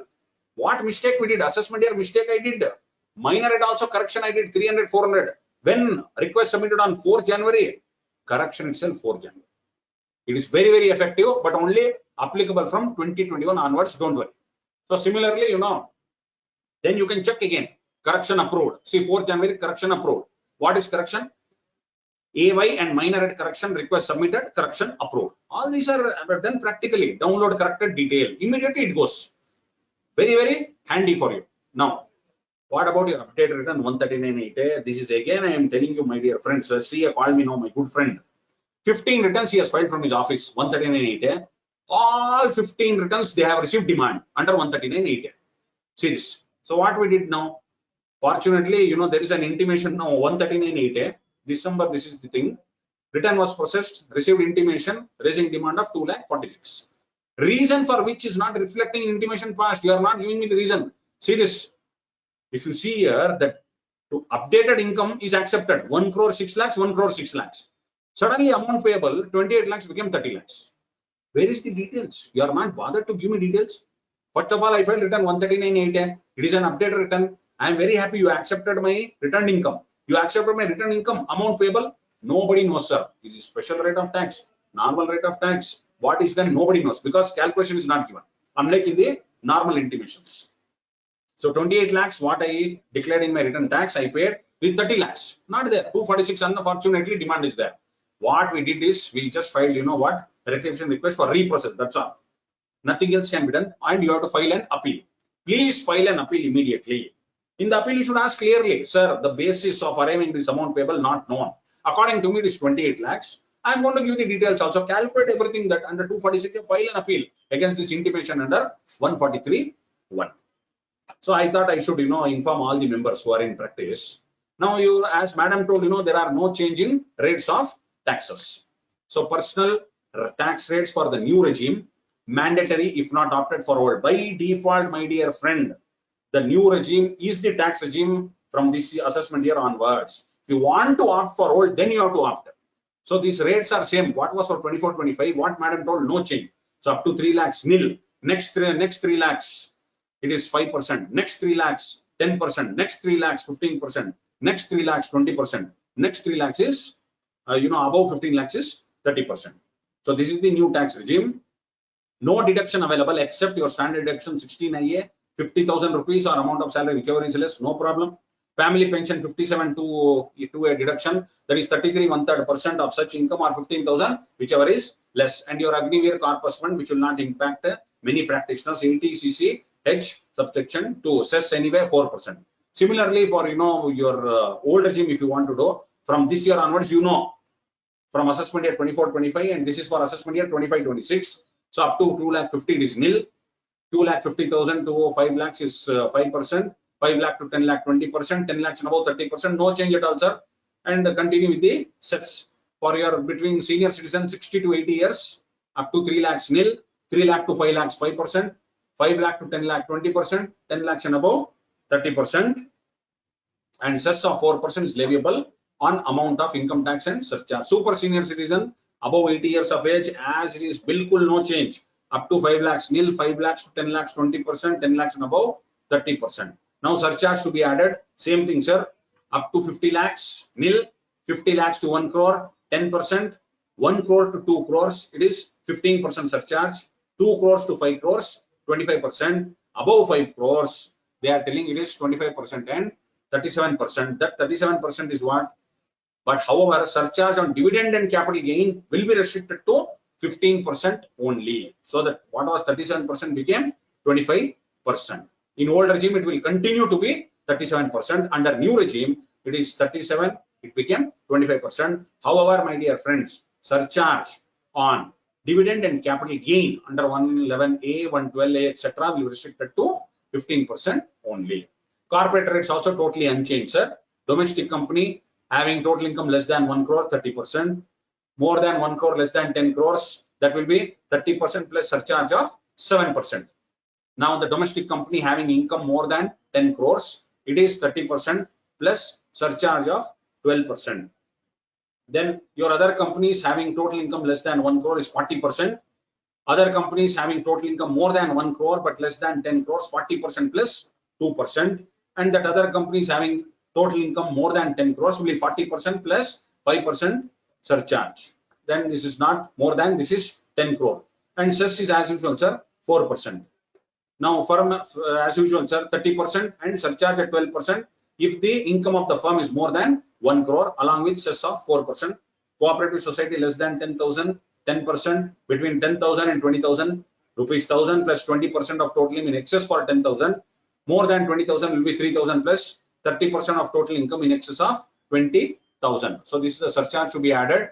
Up to 1 crore will be nil, 1 crore to 10 crore 7%, above 10 crore 12% surcharge. Then 4% shall be levied, etc. Then 115 BAD is there, like companies, the cooperative societies also 115 BAD is there. Pay tax at 22%, surcharge will be 10%. Then you have option to pay tax at 15% as a provision. 115 BAD, surcharge will be 10%. Then now 87A is also there, sir, up to 7 lakhs, because under the new regime up to 7 lakhs there is no tax. Why? Because you are entitled to rebate of 100% of amount of income tax payable on a total income not exceeding 7 lakh rupees. So amount of rebate is 100% of income tax calculated before education cess or 25,000, whichever is less. No tax under new regime up to 7 lakhs, nothing to worry, sir. That rebate under 87A under old regime it continues. That is only up to 5 lakhs. This is for new regime 7 lakhs. For 87A that is does not exceed 5 lakhs. Rebate of amount is 100% of tax calculated before education cess or 12,500, whichever is. This came in the last interim budget in 19. You remember this 87A. At that time this amendment had come for old regime. Now, then there is a margin relief also which has come to a resident individual opting new tax scheme under section 87A, which has come, in the last Finance Act 23. Why I am telling? Because the same thing continues even in this Finance Act. So rebate under 87A is available if his total income during the previous year does not exceed 7 lakhs. No problem. You saw that. Rebate will be available to the extent of 25,000. No rebate will be available if the total income exceeds 7 lakhs. In other words, if the total income of a resident individual up to 7 lakhs, tax liability shall be nil on opting off for new tax scheme under section 115 BAC subsection 1A.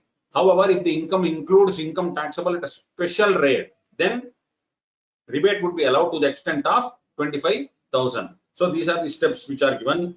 You can see here, marginal rebate on different ranges of income has been computed in the below table. Suppose your total income is 7,10,000. Net tax liability after rebate will be 10,000. Rebate under 87A 16,000. It will be restricted to 10,000. 7,25,000, 25,000 only. 7,30,000. You see the tax liability before rebate is 28,000. Income in excess of 7 lakh is 30,000. 730 minus 7 lakh 30. So excess of tax or income 2,000. Therefore, the net tax liability after rebate adjusted to this 28,000 only. Similarly, 7 lakh 40 means same thing. Tax liability before rebate under 87A 29,000. Income in excess of 7 lakh 40,000. Excess of tax or income 11,000. So the rebate would be under 87A. Net tax liability will be 29,000. No rebate here, sir. No rebate here. No rebate here. Maximum they are telling up to 7,25,000. 27,500 before rebate. Income in excess of 7,25,000. Excess of tax or income 2,500. Rebate will be 2,500. Net tax liability is 25,000. Next, move forward. Then your, all these, as I told you, certain time limits are extended. The 2024 has become 2025. That is all. Nothing else here. Now, this 43BH. So I am telling you again what I am going to discuss. Purely my views based on my research. I read a lot of articles. I read the provisions of MSMED Act. I read the Income Tax Act, 43B Clause H. I came to certain conclusions, which I am going to give to all the members. You are most welcome to differ with it or you can accept it. It is your wish. But I am going to scientifically, rationally take you to my view. What is my view? Based on the provisions of the Income Tax Act, based on the provisions of MSMED Act, then I would reach a logical conclusion, and I would be sticking to that view unless there are subject to or unless there are amendments in the main budget, not in the interim budget. There is nothing about 43BH in the interim budget. So I told you at the beginning itself, sir, these are my personal views. You can follow, you can beg to differ, you can partially accept, you can partially not accept, you can give your views also, absolutely no problem, sir. We are open to all the questions and all the answers. Now let me start my explanation. I will try to take you to my view. Now, so if you see, my dear friends, there are round about, the MSMEs, they are engaged in manufacturing, and as on date, they supply more than, around 6,000 products. And MSMEs contribute almost 8% of the nation's GDP, around 45% of manufacturing output, and 40% of exports. Therefore, they are rightly termed as backbone of the nation. Now, what is 43B? All of you know. Certain deductions shall be allowed as a deduction under the head income from business or profession only on actual basis rather than accrual basis. So 43B is what? It allow deduction of spending only on an actual payment basis. However, this section will not apply if the payment is made on or before the due date specified under 139(1). That means no addition. 43B will not be invoked by the officer, neither by yourself, because the payment is made on or before the due date. Now, what is the budget speech to the finance bill 2023? MSMEs are the growth engines of our economy. Madam is telling, moreover, to support MSMEs in timely receipt of payments. See, there was a noble thought behind the amendment. Whether that noble thought has translated into ground reality is what we are going to see.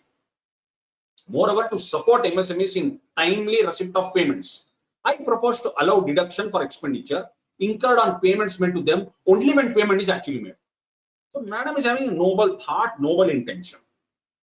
Because so that timely receipts of payments are made to all MSMEs. So, Madam is telling, I will allow deduction only when you make the payment to that MSME. Fine, sir. This is there in the budget speech. And this is also, Madam is telling in the memorandum, this is a socio-economic welfare measure. That it's a socio-economic welfare measure. And yeah, this is the clause 13. In B, section 43B of the Act provides for certain deductions to be allowed only on actual payment. Further, proviso allows deduction on accrual basis if the amount is paid before the due date of furnishing. In order to promote timely payment to MSMEs, proposed to include payments made to such enterprises within the ambit of 43B. Accordingly, now it is proposed to insert new clause H in 43B, provide that any sum payable by associate to a MSME beyond the time limit specified in 15 of MSME shall be allowed as deduction only on actual payment. However, it is also proposed that proviso to 43B shall not apply. That means the due date will not apply. What is section 15 telling? Mandates micro and small within the time as per written agreement, which cannot be more than 45 days. No such written agreement. Section mandates that payment shall be made within 15 days. Thus, the proposed amendment to 43B will allow the payment as deduction only on payment basis. It can be allowed on accrual basis only if the payment is within the time mandated and section 15 of MSMED Act. Takes effect from 1st of April 24. Accordingly, apply to assessment year 24-25 subsequent assessment years. What is the amendment? We will discuss threadbare. 20 minutes time is there, don't worry. After which I will stop. Now 43B, notwithstanding anything contained in any other provision of this Act, deduction otherwise allowable in respect of H, any sum payable by assessee, understand and listen carefully, any sum payable by an assessee, any damn person, assessee may be any damn person. He may be a trust, he may be a firm, he may be a company, he may be individual, he may be HUF.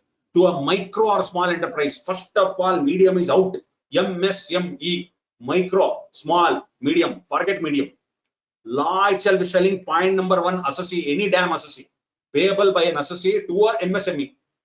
We are using the word MSME, that's all, but it applies only to micro or small enterprise. Does not apply to medium enterprise. Next, any sum payable by assessee to a micro or small enterprise beyond the time limit specified in 15. Beyond the time limit specified in section 15 of MSME Act. What is now section 15? We will see that. First, we'll see what is the Amendment in Income Tax Act. Income Tax Act is telling me as per the time limit, as per MSME Act. Who is a micro enterprise? As per MSME Act. Who is a small enterprise? As per MSME Act. What is an enterprise? MSME Act.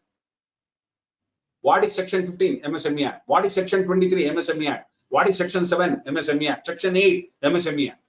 Now, further clause E and G of explanation 4 to 43B also inserted, which defines micro and small in the Income Tax Act. What are they telling? Micro means shall have the meaning asserted in clause H of 2 of MSME Act. Clause H of 2 says micro enterprise means an enterprise classified as such under subclause 1. Small enterprise shall have the meaning asserted in clause M of 2 of the micro. Clause M of 2. Now see, this E and G is as per Income Tax Act. Okay, nothing to confuse, sir. Very simple section according to me. Micro enterprise is telling will have the meaning assigned to it in MSME Act. Come to that MSME Act, clause 2H definition. Micro enterprise means an enterprise. Means an enterprise classified under 7.1. Similarly, small enterprise is as per Income Tax Act shall have the meaning assigned to in 2M of MSME. When I got 2M of MSME, it says what is small enterprise? Means an enterprise classified as such. Subclause 2, this subclause 1, 7.1B. This is 7.1B, etc. Subclause 2 of clause A or subclause 2 of clause B of subsection 1, section 7. Now, in addition to above, first proviso to 43B is also amended to provide that the proviso will not be applicable for payment made mentioned in clause H. That means, if you make the payment, suppose bill is raised in January, or suppose it is raised in March, you make the payment before due date of filing return. Law is telling, sorry, will not allow you in this year. I will allow you on accrual basis only in the year of payment. Next year only I will allow. I will not allow you in this year. You made a payment before the due date of filing return. Very good. But first proviso to 43B is also amended to provide that proviso will not be applicable for payment mentioned in that clause H. Okay. From combined reading, it can be derived that if an assessee makes payment to a micro or small enterprise beyond the time specified in 15 of MSME Act, deduction of such payment shall not be allowed in the previous year in which payment is due, but it shall be allowed in the previous year in which payment is actually made. Let us see that what is section 15. What is 15 telling? Liability of buyer to make payment. Any supplier supplies goods or services or gives any services to buyer. Naturally, supplier supplies goods or gives services to buyer. Buyer shall make payment on or before the date agreed upon between him and the supplier in writing, or where there is no agreement before the appointed day. No agreement before the appointed day. Provided in no case the period agreed upon between the supplier and buyer in writing shall exceed 45 days from the date of acceptance or day of deemed acceptance. What is supplier? What is appointed day? What is day of deemed acceptance? Everything you have to see as per MSME Act. What is supplier telling now? 2N. Supplier means micro or small enterprise, which has filed memorandum with authority in section 8 subsection 1 of MSME Act. No problem. Supplier is only micro or small enterprise, which includes National Small Industries Corporation. Nothing to worry, sir. It may be a company, Small Industries Development Corporation, any company, corporate society, trust body, whatever name called, etc., engaged in selling goods produced by micro or small enterprises, rendering services which are provided by such enterprises. So this is a supplier. Supplier defines 2N defines supplier as under. Now 2B appointed day. Why I require, sir? Because supplier liability of buyer to make payment 15 of MSME Act. Sir, very simple. Income tax is telling 43B clause H. They are telling go to section 15. Yes, sir. You are a supplier. Yeah, go to section 15. What is 15 telling? Have you got agreement? You have got no agreement. Agreement? No agreement. 15 days, 45 days. Maximum beyond 45 days, you cannot make payment. You make payment. I will not allow you in the year of accrual. I will allow you in the year of payment. Which section? 43B clause H. 43B clause H, making a reference to section 15. When I come to section 15, section 15 is telling, yes, sir, there is a supplier. That fellow is supplying goods or even services to the buyer. Then buyer will make payment on the date agreed upon. In this case, no agreement is there on or before the appointed day. Provided in no case it can exceed 45 days from the day of acceptance or day of deemed acceptance. Now, see, appointed day means what? The day following this 2B defines appointed day as under. Appointed day means the day following immediately after the expiry of the period of 15 days from the day of acceptance or day of deemed acceptance of any goods or services. No problem, sir. So day of acceptance, appointed day is what? Immediately after the expiry of the period of 15 days. Day of acceptance means day of actual delivery. What is day of acceptance? Actually, you made the delivery. Suppose there is objection now. You made the delivery of goods, it comes day of acceptance, not an issue. Suppose any objection is made in writing by buyer, tax planning, regarding acceptance of goods or services within 15 days or the rendering of services, the day on which such objection is removed. So if you have filed any objection, sorry, there is no day of acceptance. What is the day of acceptance then? On the day when objection is removed by the supplier. Day of deemed acceptance. Day of deemed acceptance means no objection is made in writing by the buyer regarding acceptance of goods or services within 15 days. Then the day of actual delivery of goods or rendering of services. Now, therefore, from the combined reading of section 15 and section 2B of MSME Act, following can be summarized. Very simple. Buyer is liable to make payment within a period of 15 days. Naturally, if there is no agreed date of payment, so you did not agree on any date, law is telling within 15 days make the payment. Suppose there is agreed date of payment, then the agreed date or maximum 45 days, whichever is earlier.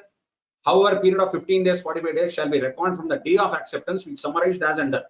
That 15 days, 45 days from the day of acceptance or day of deemed acceptance. Suppose any objection is made by buyer in writing, within 15 days objection should be made. Then the day on which such objection is removed by supplier, that will be the day of acceptance or deemed acceptance. In any other case means what?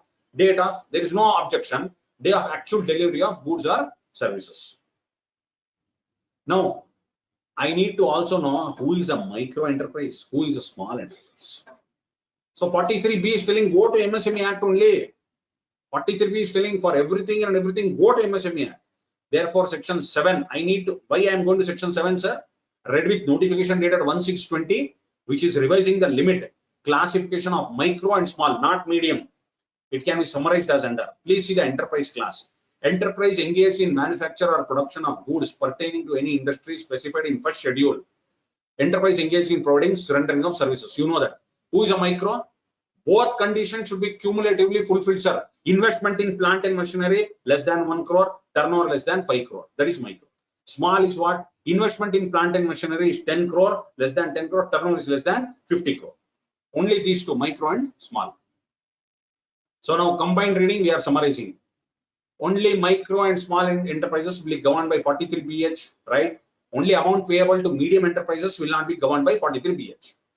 Where there is no agreement between the buyer and supplier in writing, any amount remained outstanding as on 31st March, if not paid within 15 days from the date as mentioned above, shall be disallowed in that year. 28th March, you entered into an agreement, sir. I purchased goods from Adesh. Transaction is there, invoice is there. 28th March, when I raise an invoice on Adesh, I should have paid him within 15 days because there is no agreement in writing. Suppose, 28th March is there. Say, March 12th, I should have paid. I paid on March 13th, March 14th. Law is telling I will invoke 43BH. For heaven's sake, make the addition in Form 3CD. You know what NEFRA is doing nowadays? 134, NEFRA is using all the powers.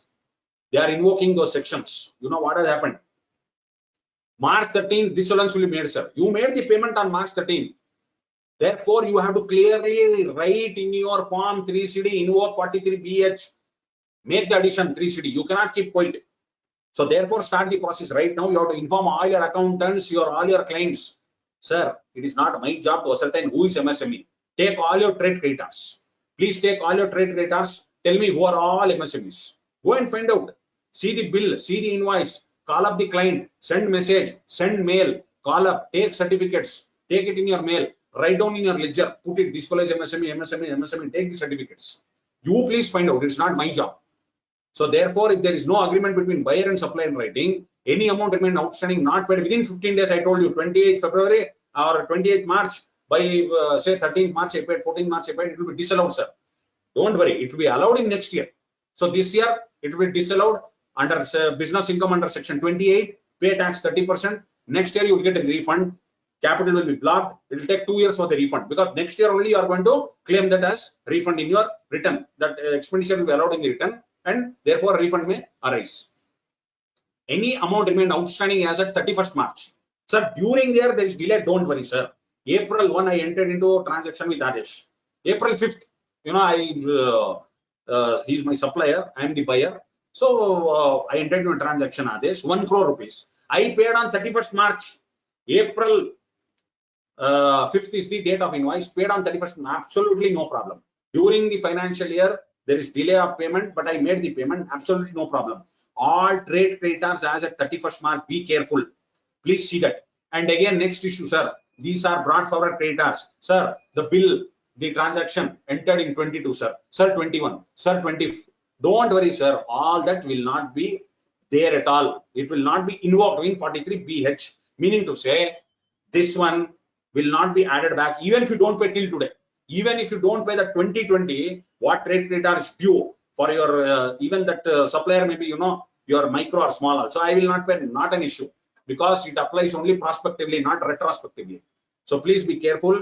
There is agreement, no agreement, 15 days or maximum, if there is agreement, within 45 days or period agreed between the buyer and supplier, whichever is earlier.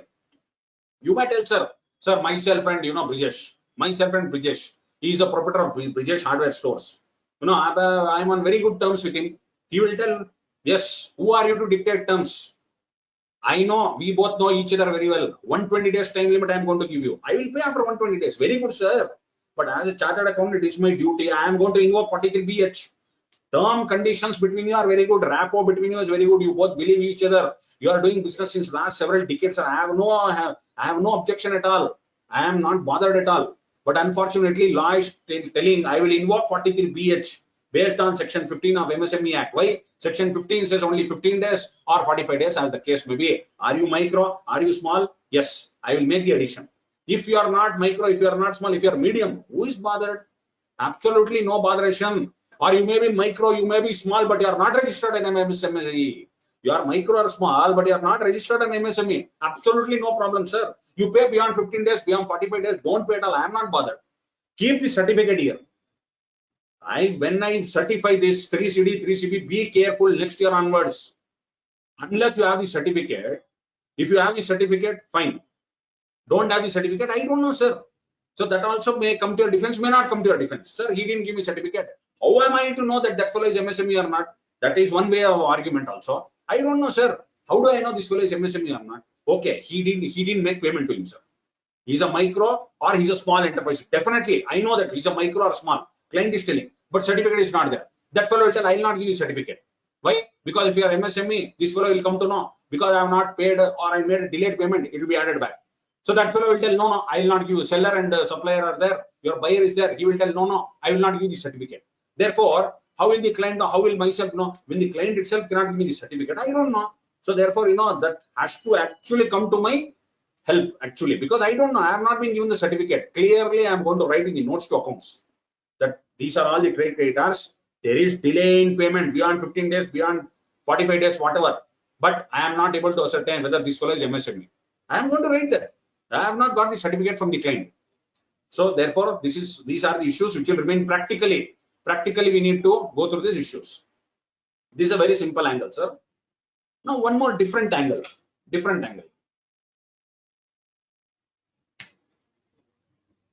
What is the different angle? I want your undivided attention for the next 10 minutes. Please, it is very, very important, this angle. Now, micro enterprise, then small enterprise. Micro, small, medium. Medium anyway, forget it. What is an enterprise, sir? As per MSME Act, what is an enterprise? 2E defines the word enterprise. Micro, I know, macro, micro, I know, small, that turnover is there, investment in plant and machine is there, etc., etc. Nothing to worry. Who is enterprise? Enterprise means an industrial undertaking or business concern, any other establishment. Only three limbs are industrial undertaking, business concern, establishment. Engaged in manufacture. What do you mean by engaged? Engaged in manufacture or production of goods pertaining to which industry? Any industry specified in first schedule to the Industries Development and Regulation Act 1951, or engaged in providing or rendering any service or services. Be careful, sir. It is even service or services. Enterprise means what? It may be industrial undertaking, business concern, any establishment, any damn establishment. It should be engaged in manufacture or production of goods. Where is the word trading given here, sir? Where is the word trading? Where is the word retailer, wholesaler, trading? It only says enterprise, says engaged in manufacture, production of goods. pertaining to industry specified in first schedule. That is very simple. All these industries are specified. No problem. Or they are engaged in providing or rendering any services or services. Fine. So enterprise must be engaged in manufacture or production of goods only. Therefore, enterprise which is engaged in trading is not covered by the term enterprise. I am not telling, sir. This definition is telling 2E enterprise. Expression engaged is not defined in MSME. I want to know what you mean by engaged in production. What do you mean by engaged? Continuously, am I to carry on the activity of manufacture, or I am a trader? There is a stray activity of manufacture. Will I be engulfed by provisions of 43B clause H? मैं उसमें आ जाऊंगा. कभी-कभी मैं manufacture कर रहा हूं, और कभी-कभी मैं बेच रहा हूं as a trader. I am continuing the activity of manufacture. I am continuing the activity as a trader. First of all, what is enterprise? He is telling you should be a business concern who is engaged in manufacture or production of goods. What is manufacture or production of goods? An article produced, manufacture of an article having distinct name, character, or use. Example, different product.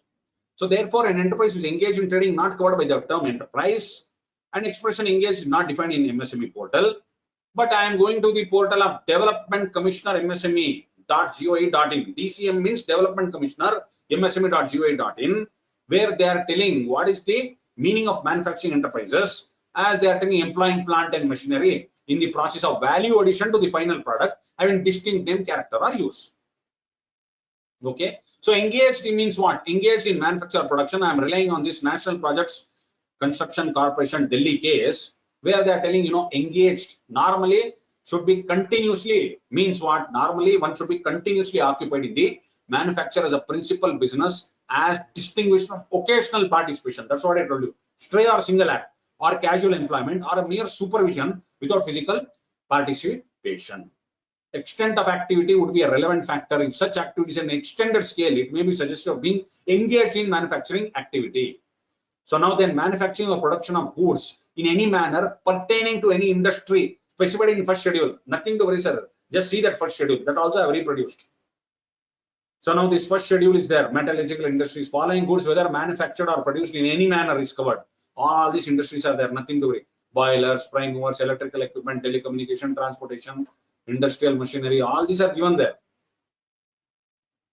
Sugar, food processing, vegetable, all these what? Production, manufacture, soaps, rubber goods, etc. Glass, ceramics. Now, therefore, there is also, you know, units who are engaged in manufacture or production of goods listed in the first schedule to the Industries Act 1951 are classified as under as per notification 26 June 20. Micro, small and medium. Same investment in plant and machinery who are engaged in manufacture, same, does not exceed 1 crore, does not exceed 10 crore investment, turnover is does not 5 crore and 50 crore. So therefore, what is this? Yeah, composite criteria of investment and turnover would be applied for classification as micro, small and medium. Both you have to satisfy, meaning so investment as well as turnover. Now office memorandum dated 2nd July 21, very important, sir. What was there? Based on representation, it was also decided to include retail and wholesale traders being registered on Udyam registration portal. Very important, sir. Office memorandum dated 2nd July 21 decided to include retail and wholesale. There, what was telling only your manufacture and as well as production. But based on representation, they decided to include retail and wholesale trade being registered on Udyam registration portal. Benefits to retail and wholesale trade MSMEs are to be restricted to priority sector lending. I am not telling, sir. This office memorandum is telling. Therefore, units engaged in trading, though registered MSME, would not be covered by this act. I have reproduced this office memorandum. Please see this office memorandum. 1st September 21, Nirman Bhavan. See this. This is my friend Brijesh has sent me. Benefits of provisions of delayed payments as per MSMED Act 2006 available to MSMEs. Retail and wholesale have been included as MSMEs, allowing them to be registered on Udyam registration portal, and benefits to retail and wholesale trade are to be restricted to priority sector lending mode. When you are clearly telling you are allowing these guys to register and you are restricting them to priority sector lending only, in this context, some MSMEs have been approached by traders to get benefits of provisions of delayed payment as per MSME Act 2006 available to such MS. It's clarified that, as mentioned in the aforesaid OM, the benefits to retail and wholesale trade MSMEs are restricted up to priority lender only. All other benefits, see this is the line, Any other benefit, including provisions of delayed payments as per MSME, are excluded. Clearly, this instruction is clearly telling. See this. Yes, office memorandum dated 1/9. Other benefits, including provisions of delayed payments, are excluded. Only for the limited purpose of priority investing, you people can register on the MSME portal. Although you are micro, although you are small, anyway medium it does not apply. I will not invoke the provision of section 1543BH on you. Why? You are not manufacturer. You are only trader. You are engaged in retail trade, wholesale trade. You are not engaged in manufacture or in production. But you are registered as MSME, definitely. But what? For the limited purpose of priority sector lending. This, when can it happen? I am taking 43BH. I move on to section 15. From section 15, I move on to meaning of supplier. Supplier, I move on to definition of enterprise. From enterprise, I move on to who is a micro enterprise, who is a medium enterprise, who is a small enterprise, etc., etc. Then I come to this notification. This notification or this office memorandum, basically, is clearly telling, I am allowing these guys to register only for what? Only it will be restricted to, I am not giving them any benefit under the MSME Act. I am only giving them this benefit only for restricted to priority sector lending only. Any other benefits, including provisions of delayed payments, are excluded. What is the provision of delayed payments? Sir, section 23 of MSME Act. They are telling there is delay. Yes, sir. 3 times bank rate you can get it. Interest will be charged at 3 times bank rate. Please go to your portal. This portal is there of this Udyam portal. Go there and Udyam portal. Go there and complain. You will get 3 times bank rate. That is there as per section 23. Also, it says it will not be allowed. Such interest which is paid for delayed payments is not to be allowed under the Income Tax Act. 3 times interest payment. It is not to be allowed. So therefore, 43BH covers only micro and small. It does not cover medium anywhere. That's, you know that. So therefore, my dear friends, we are of the opinion. It is clear that benefits to retail wholesale are to be restricted to priority sector. Therefore, the units engaged in trading, though registered as MSME, would not be covered by this act. And therefore, traders and retailers will not be included.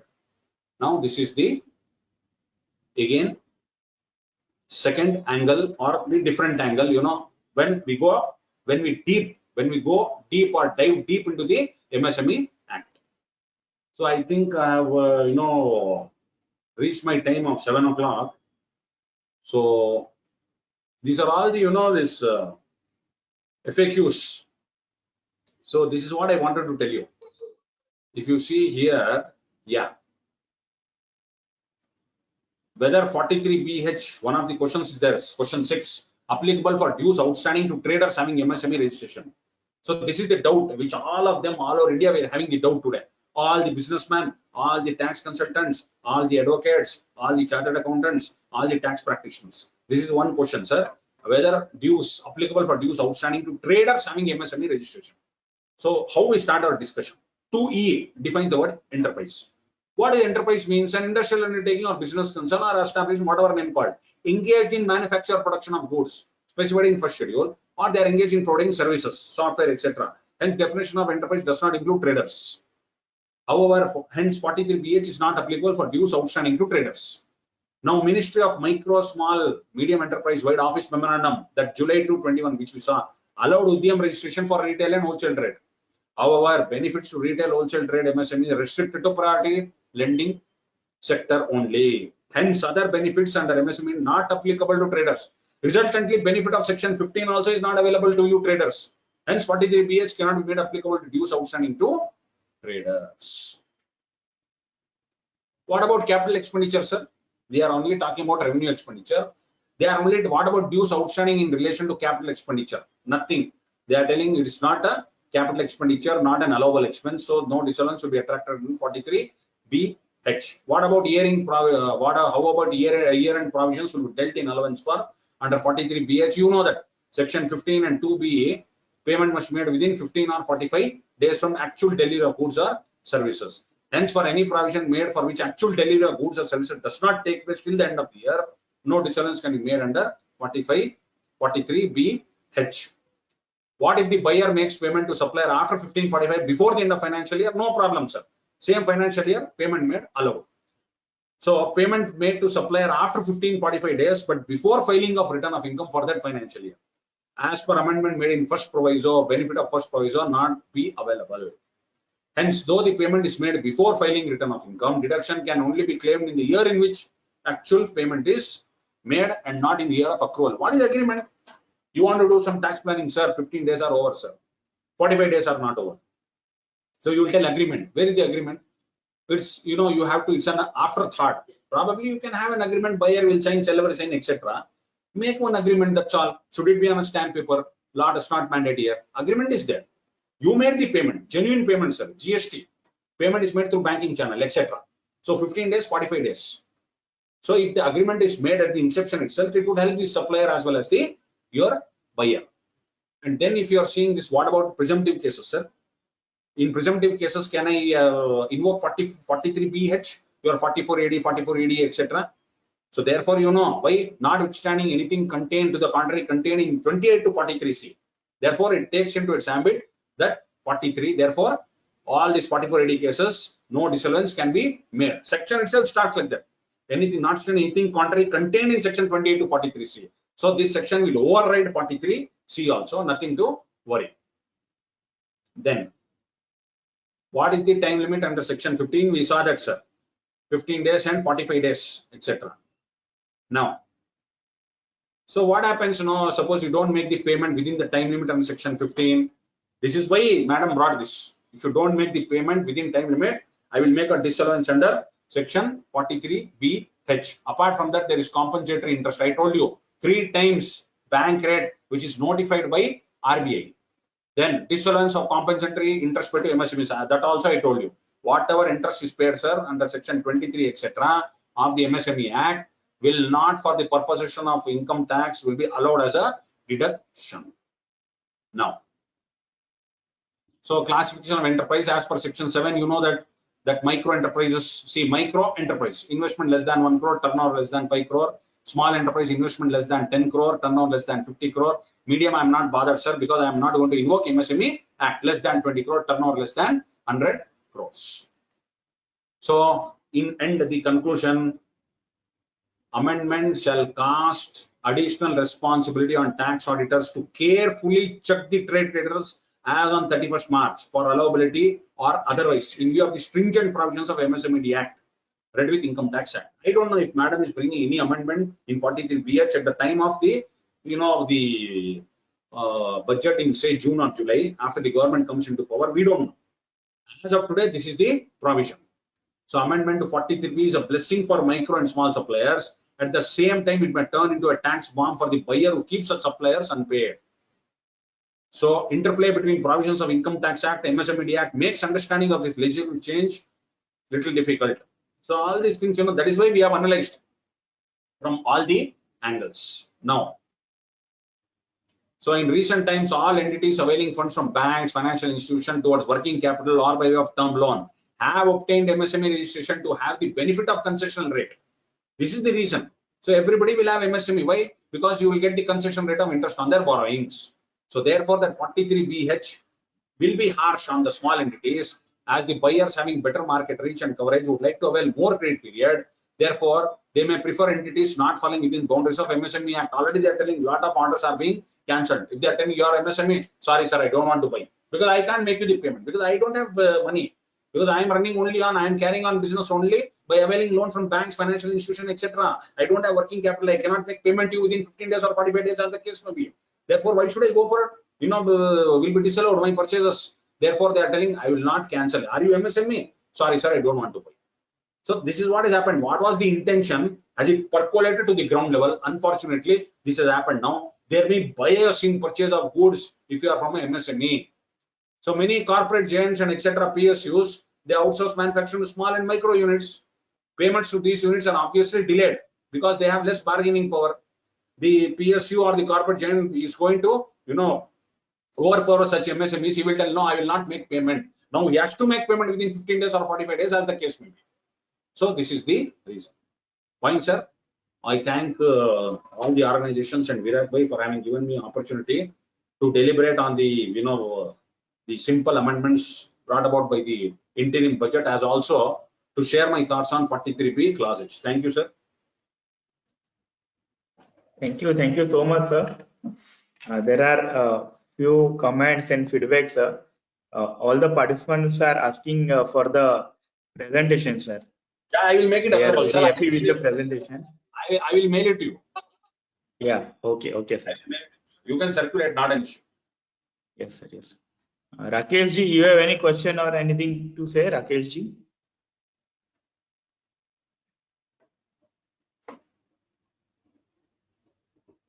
Sir, you are on mute. Yes, sir. The ambiguities or the confusions in the minds of the assessees, taxpayers, tax practitioners, consultants, everyone. You have very well clarified, and I think everyone is clear now about 43BH. Thank you, sir. Thank you very much. Thank you, Rakesh ji. Coming to these demands, you told about the income tax demands which are there. I think all the demands, all the earlier small demands related to assessment year 4, 5, 3, 4, all those have popped up only after migration from old portal to new portal to the Infosys. Correct. Earlier, all these demands were not there. Only when this new portal has come into picture, the old demands which are not, which were already settled and paid, have popped up in the new portal. So there is some issue between the migration. Yes, sir. There is no coordination. There is no coordination between the JAO and between the CPC. And in case of many of our SSCs, those demands were not available before migration in the old IT portal. And it got migrated to new IT portal. Suddenly there are demands popping up of assessment year 3, 4, 5, 6. Whenever CPC has to issue refund, some demand crops up and they get adjusted. Exactly. So there is some mistake in the migration by the Infosys. Yes, sir. Quite true.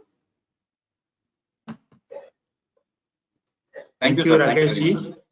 Sir, we have a feedback and the comments for you also from our audience. Let me read a few of them. From Gaurav ji, thanks a lot, sir. You have really covered the topics which at ground level we are facing issues like no proper tax computation in case of updated return also. Section 43BH. So for all this, thanks once again, sir. Thank you.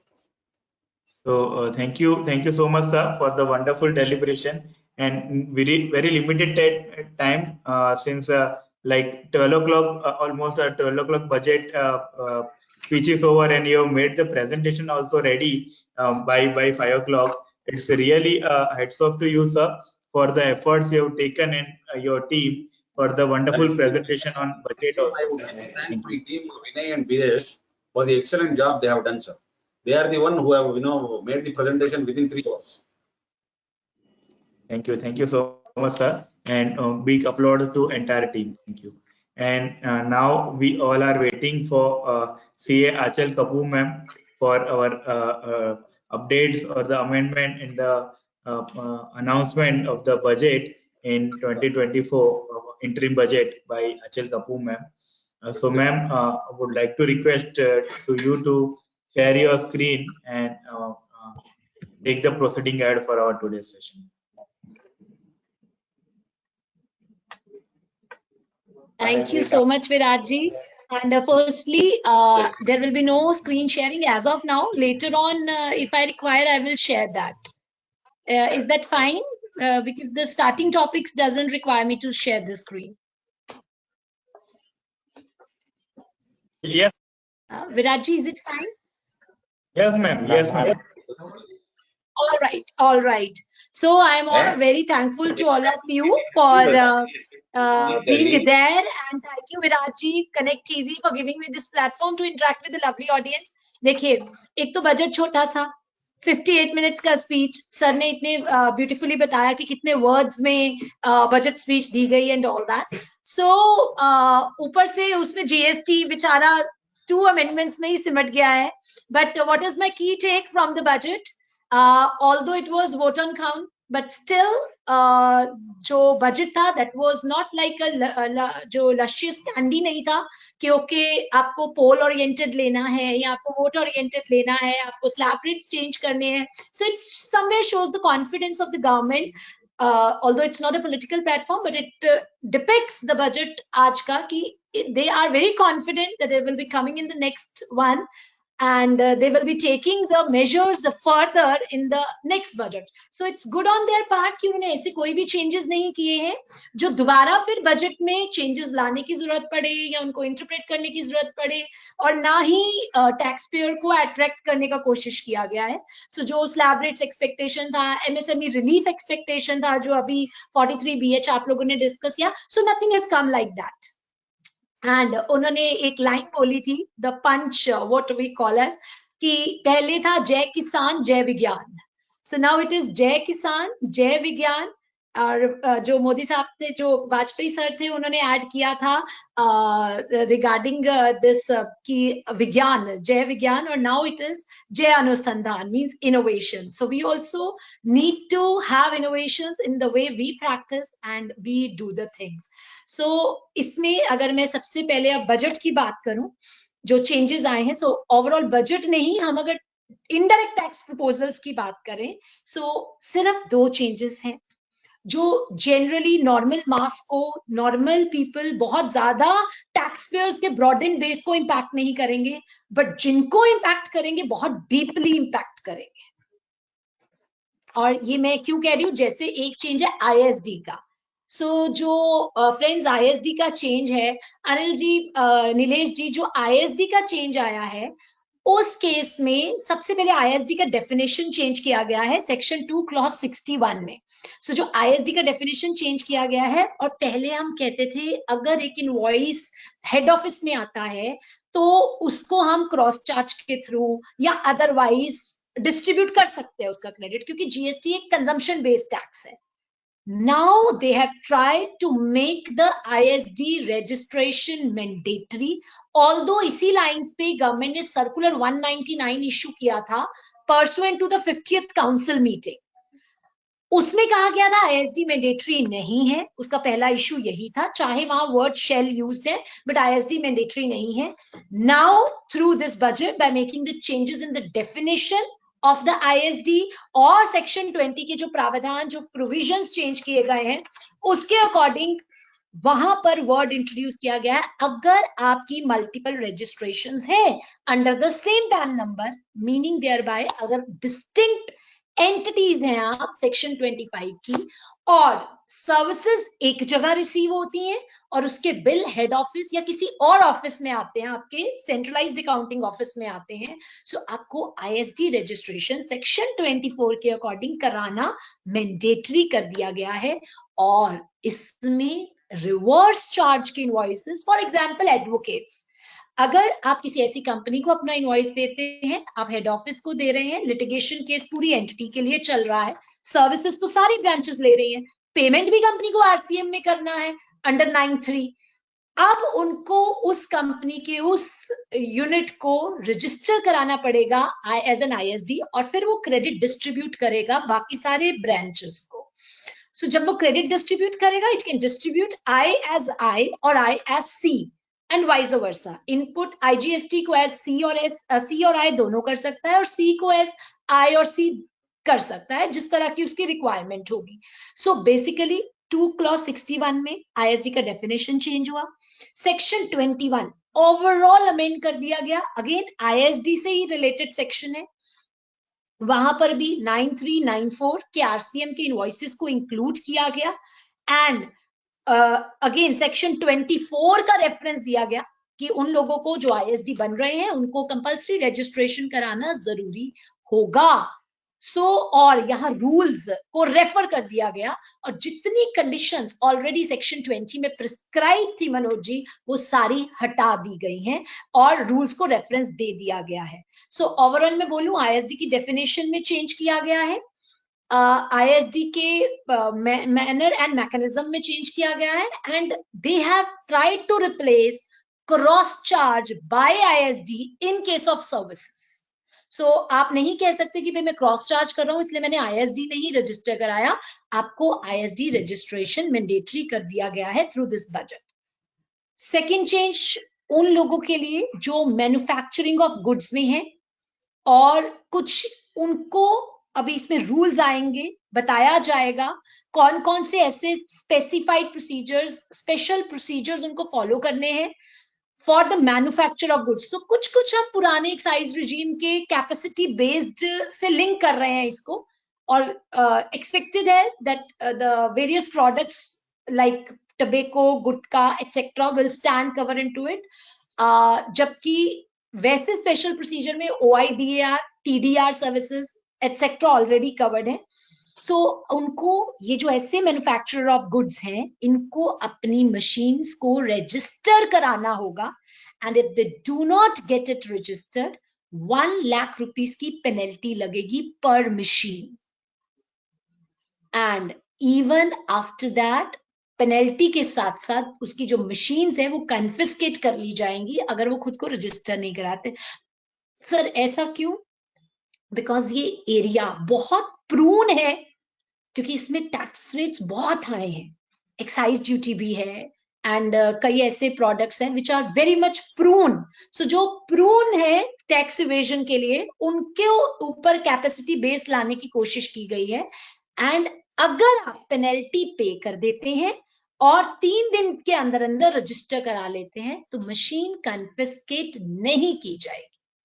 सो मोटा मोटी बोले तो there are only 2 changes ISD के related, और एक special procedure जिसमें की penalty introduce की गई है 122A के माध्यम से के according, and penalty for failure to register in case of certain machines for the manufacturer of goods. अब इसके अलावा कुछ चीजें जो मैं और हाईलाइट करना चाहती हूँ, आजकल नोटिस बहुत ज्यादा आ रहे हैं, भर भर के आ रहे हैं। कल 31/1 थी और 31 जनवरी 17-18 के नोटिस की लास्ट डेट थी। 18-19 के सेक्शन 73 के नोटिस की लास्ट डेट थी। सो सेक्शन 73 के 18-19 के बहुत सारे नोटिस हमें लास्ट डेट 31 जनवरी को भी फॉल करे हैं। I will show you and will share with you one of the charts also किस साल में नोटिस की क्या क्या डेट है। हम उन नोटिस के जवाब देंगे, और ये नोटिस जो 73 सेक्शन में आए हैं फॉर द ईयर 18-19, इनकी लास्ट डेट ऑफ फाइनलाइजिंग यानी last date of passing the order is 30th April 2024। So 3 महीने बाद 30th इनकी लास्ट डेट होगी।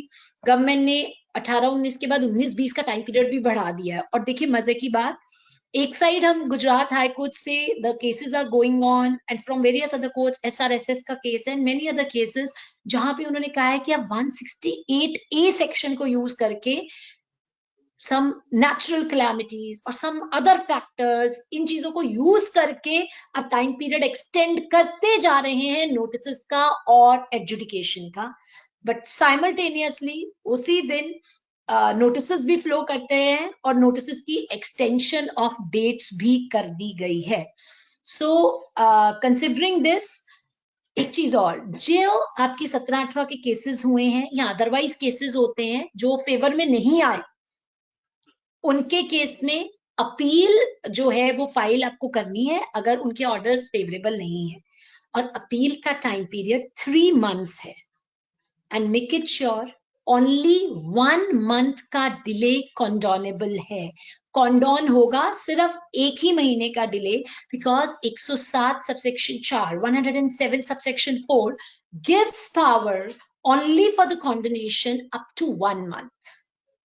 सो अगर आप 1 month से बियॉन्ड हो जाते हैं यानी 3+1 4 से ऊपर जाते हैं तो अपील डायरेक्टली एक्सेप्ट नहीं होगी। आप किसी भी ऑफिसर के पास जाएंगे तो they say that you just get yourself, आप अपना रिट फाइल करिए, आप हाई कोर्ट का इंटरवेंशन करिए, वहां से हमें इंस्ट्रक्शंस आएंगी, only then we will be able to entertain your case and will be able to condone your delay. So very careful कि जो जो केसेस हैं जिनमें अपील का रिक्वायरमेंट है वो टाइमली फाइल किए जाएं। एंड प्री डिपॉजिट का क्वेश्चन जो है, 10% का प्री डिपॉजिट है। सर जीएसटी में लिटिगेशन कॉस्ट बहुत हाई है, पहली स्टेज पे 10%, सेकंड स्टेज पर 20% एडिशनल, यानी 30%. So please be careful. हाँ, एक और रास्ता है, दैट इज रेक्टिफिकेशन. अगर आपके जो ऑर्डर्स पास हुए हैं उनमें कोई क्लेरिकल मिस्टेक है, कोई पर्टिकुलर रेट्स का इशू है, जो which are prima facie and are the mistakes apparent from record. So Nima ji bhi hamare sath, I can see his name on my screen. So what I can say कि sir अगर कोई ऐसा case है which are the mistakes apparent from record, उस case में officer अपने order को खुद ही रेक्टिफाई कर सकता है. वो चाहे वो खुद देखे और brought to its notice by the registered taxable person or some other person. So एक रास्ता 161 है. मैंने रिविजन 108 को मेंशन नहीं किया क्योंकि revision prejudicial to the interest of revenue होती है. हाँ, जीएसटी में एक और मजेदार बात है, अगर मैं अपील्स का मेंशन कर रही हूँ यहाँ तो, एंड दैट इज 107 सबसेक्शन 2, जो इनकम टैक्स में एग्जिस्ट नहीं करता, which is called as review appeal. Department, अगर कोई ऐसी गलती हो गई है ऑर्डर में जो लीगली और प्रोप्राइटी, लीगैलिटी और प्रोप्राइटी दोनों में ही करेक्ट नहीं है, तो कमिश्नर इंस्ट्रक्ट कर सकता है. कमिश्नर कैन इंस्ट्रक्ट कि भाई डिपार्टमेंट खुद ही अपने ऑर्डर के अगेंस्ट अपील फाइल कर दे to the first appellate authority. अच्छा, अपील लगती किसके पास है? अपील लगती है अगर तो एसीडीसी, एसी असिस्टेंट कमिश्नर तक के रैंक के ऑफिसर का ऑर्डर है या उससे बिलो है, तो जेसी या एडिशनल के पास, जॉइंट कमिश्नर और एडिशनल. और अगर उससे हायर है, so then it will be the commissioner who will be taking up or hearing up the appeal. So be careful while drafting the appeals. Keep your grounds of appeal very, very crystal clear. Proper drafting होना चाहिए appeals का, proper presentation होना चाहिए, proper index होना चाहिए. So ये कुछ budget के रिलेटेड जो बातें थी, जो 2 चेंजेस थे, मैंने वो आपसे डिस्कस किए. और उसके अलावा कुछ जर्नल, क्योंकि आजकल नोटिसेस बहुत हाइप पे हैं, आप जब नोटिसेस का जवाब दे रहे हैं, प्लीज जुरिस्डिक्शन, प्रॉपर ऑफिसर है कि नहीं है, लिमिटेशन, टाइम पीरियड के अंदर ऑर्डर और नोटिस आया है या नहीं आया है, मॉनेटरी लिमिट्स ऑब्जर्व हुई हैं या नहीं हुई हैं, इन पॉइंट्स को जरूर चेक करें, डिल लगा है या नहीं लगा है. ऑल्दो ब्रांडेक्स मॉरिशस का जो इनकम टैक्स का जजमेंट है, उसके ऊपर अभी स्टे लगा हुआ है bye honourable supreme court. However GST का अपना सर्कुलर है, circular number 122 read with circular 128, जो कहता है हर कॉरेस्पॉन्डेंस में डिन होना मैंडेटरी है. So you take it on the legal grounds. आप जब उसको फाइट करेंगे, सो डेफिनेटली हमें बेनिफिट पहले भी फ्लो किया है at the time of adjudication also, और अपील्स में भी रिलीफ मिल रहा है. फिर वो चाहे 73-74 की अपील्स हो, चाहे वो 129 या 130 की अपील्स हो, अपील्स अंडर सेक्शन 129 और 130. So keeping all these points, अगर सर किसी की कोई क्वेरी है या कोई इशू है relating to GST or amendments in the budget or otherwise, so you are free to ask me. Or agar if it permits me, so I just would like to share one screen. अब शायद screen sharing का option नहीं आ रहा है विराज जी. Okay, show my screen. Right, got it, sir.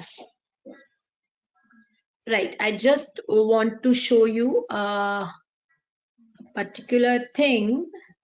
चलिए, वैसे तो मैं आपको उसमें दिखाने वाली थी. Anyhow, let me share it with you all. Appeals में ही दिखा देते हैं आपको. Yes.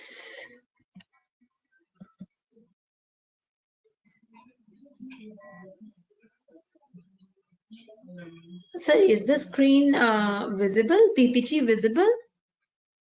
Yes. Okay. सर, मैं सारी नहीं डिस्कस कर रही हूँ, जस्ट कुछ पॉइंटर्स जो मैंने आपको अभी बताए थे वो मैं आपको स्क्रीन पे दिखा देती हूँ regard notices and all. Sir, is the screen visible? Is the PPT visible? Yes, ma'am. Yes. Okay. Let me take it up. 1 second. Right so friends, अगर आप ये पीपीटी देखेंगे, बहुत सारे रूल्स हैं, बहुत सारे जो सेक्शंस हैं, बट जो मेन इसमें issue I would like to highlight here is, अच्छा एक चीज और, कई बार मुझे क्वेश्चन आता है कि क्या हमें अपील मैनुअली फाइल करनी है या इलेक्ट्रॉनिकली फाइल करनी है? All the appeals in GST have to be filed electronically only.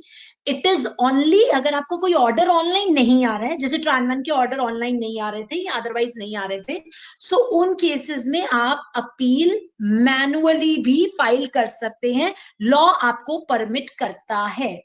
Now ये मैंने पहले ही बताया, कॉन्डोन नहीं होता beyond 1 month. See this is the slide जो हमें ये बताती है कि कितना टाइम पीरियड रहेगा. एपीएल 0 फॉर्म रहेगा, 3 मंथ्स का टाइम पीरियड रहेगा, 1 मंथ में डिले.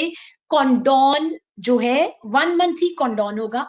10% और 25% प्री डिपॉजिट्स है अगर आपका केस मोबाइल विंग यानी 129 के केस से रिलेटेड है. And yes, credit ledger balance use कर सकते हैं अपील्स के लिए, तो बिल्कुल कर सकते हैं. एक्सेप्ट जो 31 कल निकल गई जिसमें एक एमएनएसटी स्कीम आई थी, उसमें जो एडिशनल 2.5% था वो आपको कैश में ही डिपॉजिट कराना था, otherwise it is easy to go for it. And so this is, and see the tribunal in this year is expected. These are the 31 benches of the tribunal that have already been announced. These are the state benches, or principal bench will come in New Delhi. Sir, these are the points which I want to highlight. Whenever you are replying to the notices, jurisdiction, limitation period, proper officer है कि नहीं, monetary limits observe की कि नहीं, speaking order दे रहा है कि नहीं, डिन नंबर है कि नहीं, जो नोटिस में इश्यूज हैं क्या उसी के बेसिस पर ऑर्डर है कि नहीं, प्रॉपर अप्रूवल्स लिए गए हैं कि नहीं, मोड ऑफ सर्विस, क्या सर्विस प्रॉपर की गई है. And there is a difference between service and communication. Section 169 हमें मोड्स ऑफ सर्विस प्रिस्क्राइब करता है. उसके अलावा रूल 142 पूरा प्रोसीजर बताता है कि हमें किस तरह से सर्विस होनी चाहिए. ये सब पॉइंट्स चाहे वो सेक्शन 75 में एम्बेडेड है या मैंने इसमें कुछ केस लॉज भी डाले हैं जहां पे ये सारे पॉइंट्स जो मैंने आगे लिखे हैं वो ऑब्जर्व नहीं हुए, तो कोर्ट्स ने इन केसेस को लेट डाउन किया है. और इवन द डिन, अगर आपको अपॉर्चुनिटी ऑफ हर्ड मिल रही है या नहीं मिल रही है, शोकॉज नोटिसेस वेग हैं. ये sir 90% of the cases come out merely on the legal grounds. So जब भी आप, और एक चीज और, मत सोचिए कि हम स्टेज 1 पर रिप्लाई दे रहे हैं कि स्टेज 2 पर रिप्लाई दे रहे हैं कि आगे फर्दर कोर्ट्स में दे रहे हैं. Whenever you are replying to any notice, do it in a proper full-fledged manner. अपने पूरे फैक्ट्स दीजिए, अपने पूरे केस जो है वो लीगल ग्राउंड्स और फैक्चुअल ग्राउंड्स दोनों पर दीजिए. Only then it will be considered as comprehensive, so that next stage पर जाकर वो additional evidence नहीं बने. So कई बार मैंने देखा है कि नोटिस तो बहुत लंबे आते हैं और रिप्लाई लंबे हो या ना हो, इश्यूज काफी हैं और रिप्लाई सिर्फ 1 pages और 2 pages. I'm not saying the page length matters, but the content matters.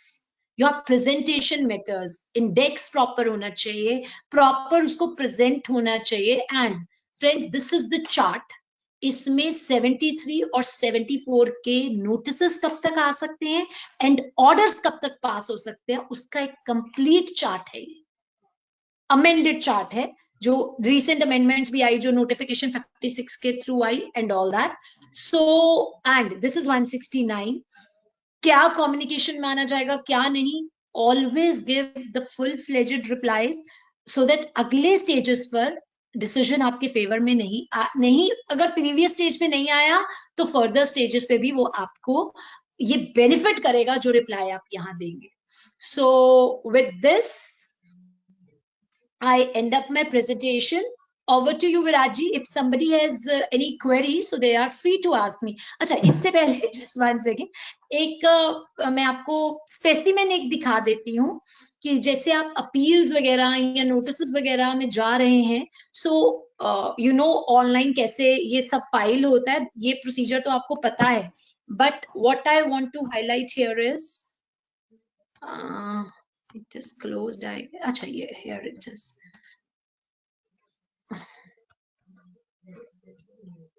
Let me show that to you. हाँ जी. This is how it appears. Sir, screen आपको दिख रही है? Yes, yes. Right. Sir, this is the. अच्छा मुझे नहीं दिख रही है. मुझे attendees दिख जाते हैं और PowerPoint presentation चला गया है. Oh, give me a while. See, proper statement of facts होने चाहिए. Proper क्या हमारे facts हैं, क्या issues हैं, and whatever the way you want to use for the presentation. और जो आप अपने grounds of appeal देते हैं उसके बाद, अब इस केस में मेरी मशीनरी की डिटेल्स थी and all that I have given. और जो grounds of appeal देते हैं, that should be very very crisp, short, crisp, yet covering the entire matter. And always try to keep the first ground of appeal as a very very common one. Or last में please keep that the appellant craves the right to add, amend and modify and supplement, and so do in your prayer also कि आप चाहते क्या हैं. So this is a format which can be used along with the APL form, statement of facts. You can give the legal. See, whenever I reply, I always give it with the index.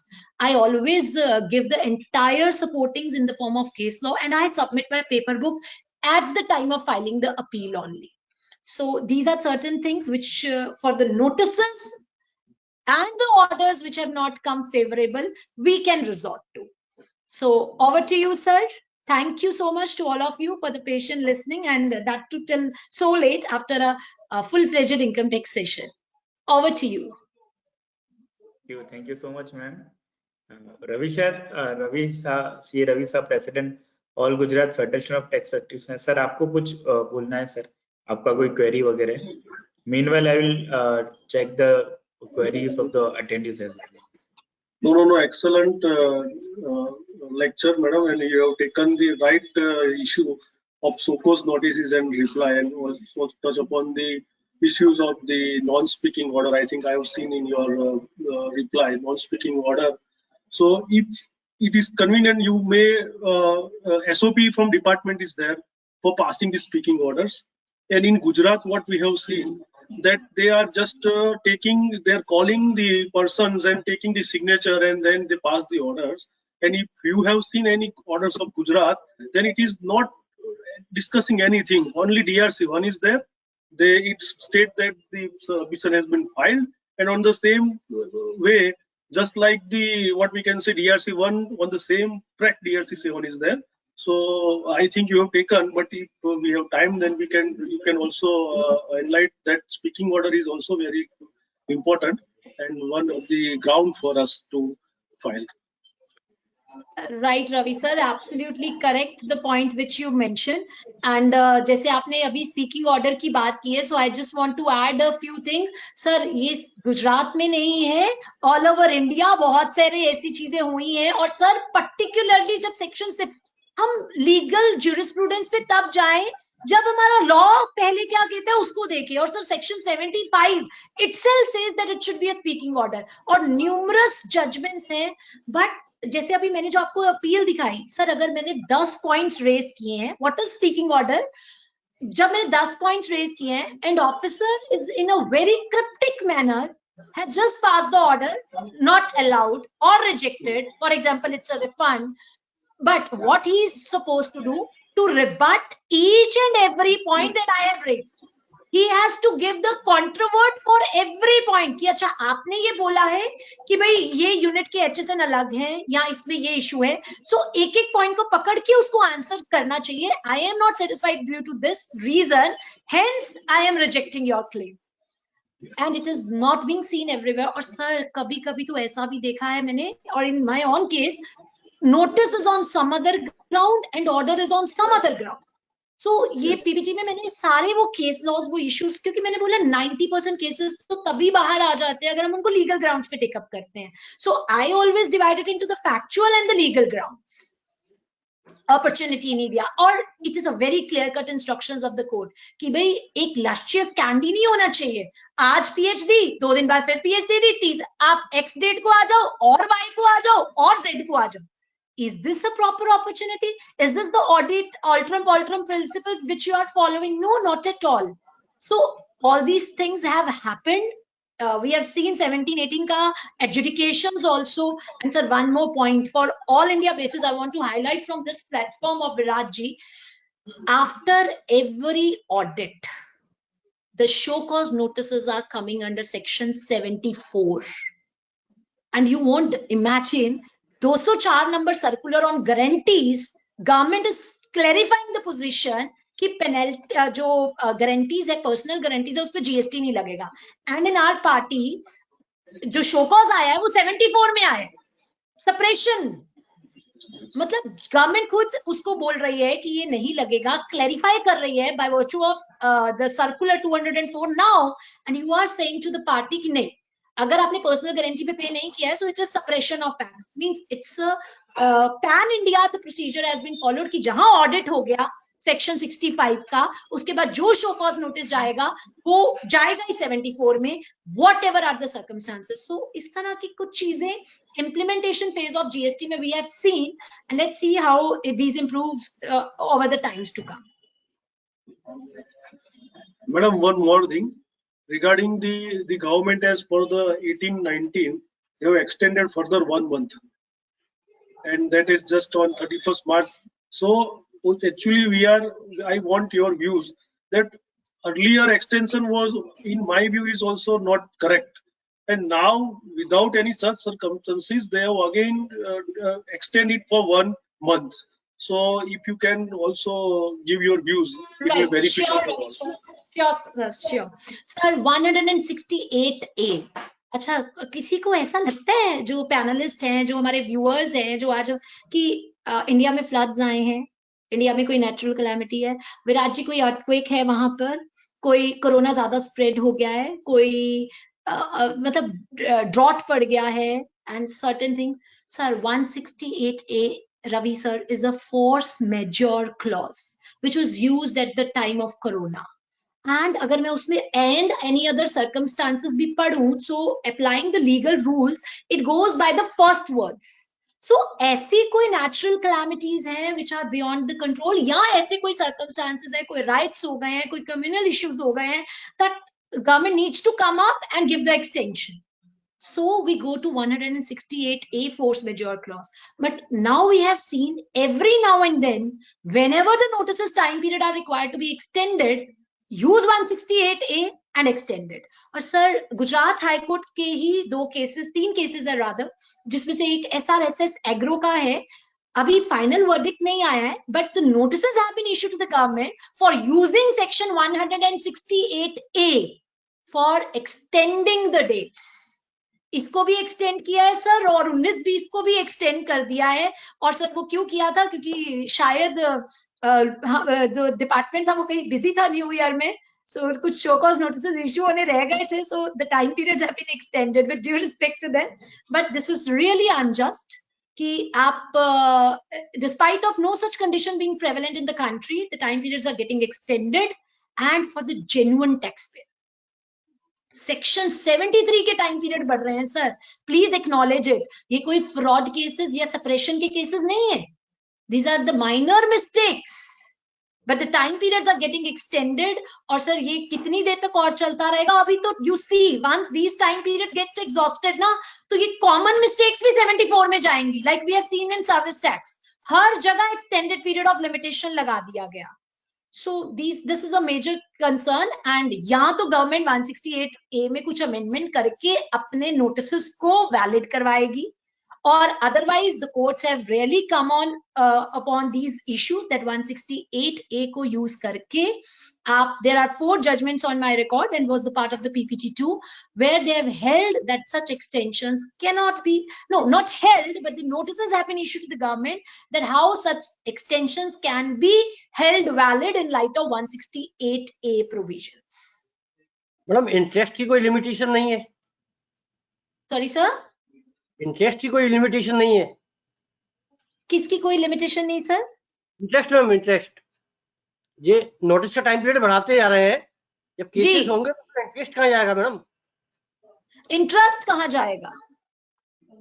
Sir बिल्कुल अनिल अग्रवाल जी, अगर मैं बात करूं interest की तो sir इस time पर भी एसएससी पता है आरटीपी क्या बोलता है, टैक्स ले लीजिए कोई दिक्कत नहीं, बट उसको सबसे ज्यादा अनिल जी इंटरेस्ट चुभता है, क्योंकि 5 साल 3 साल, क्योंकि अब देखिए 6-6 साल निकल चुके हैं, 17-18 की असेसमेंट 5 इयर्स बाद अब हो रही है, क्योंकि 9 के टाइम पीरियड एक्सटेंडेड थे और अब इन्होंने फिर टाइम पीरियड बढ़ा दिया था। सो ऑलमोस्ट सर इक्वेट कर गया है, इंटरेस्ट इक्वल हो गया है to the tax element. So of course this is a very very pinching situation. और एक चीज और बता दूं, मुझे कुछ दिन पहले कॉल भी आया कि इंटरेस्ट वेवर हो जाएगा।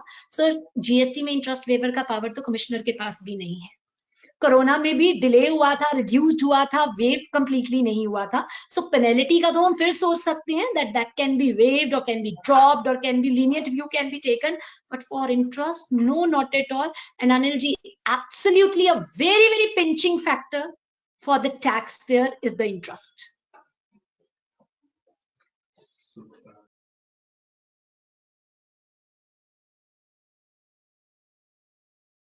जी sir. Thank you so much, ma'am, for wonderful deliberation. We have a viewers attendees comment as well. Nice PPT, and they are requesting for the presentation from Vikas ji, from Kanhaiya ji. So it's a wonderful deliberation. And now would like to request CA Samir Chaudhary ji to give a formal vote of thanks for all the entire today's session.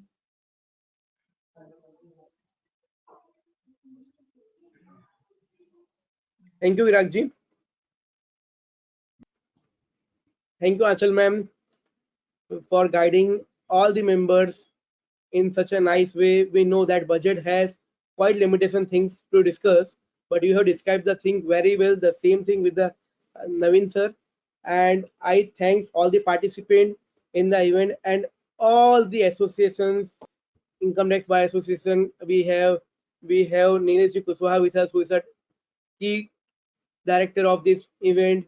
We have Advocate Manoj Ji Parekh at the end, Anil Agrawal Ji from Tax Bar Association, C. Rakesh Ji Singhvi, Ravi Shah Ji from AGFTC Ahmedabad, Advocate Santosh Ji Gupta, President of Tax Bar Association, and the most important person who is behind all this thing, the founder of Connect Easy, Virag Shah Ji, for enlightening the minds of people, and that's to keeping the budget on first of the month and first day of the budget. And we expect that in the next budget, which will be the full budget by the government, will be much more good for all the publics. We will have a very good budget in the future, expecting the same. Thanks a lot. Thank you once again, Aanchal ma'am. My pleasure, Thank sir. you. Thank you. Thank you so much, all the association organization who has connected with us, and all the attendees for making the webinar successful. Thank you so much all. Thank you so much. Take your leave. Thank you.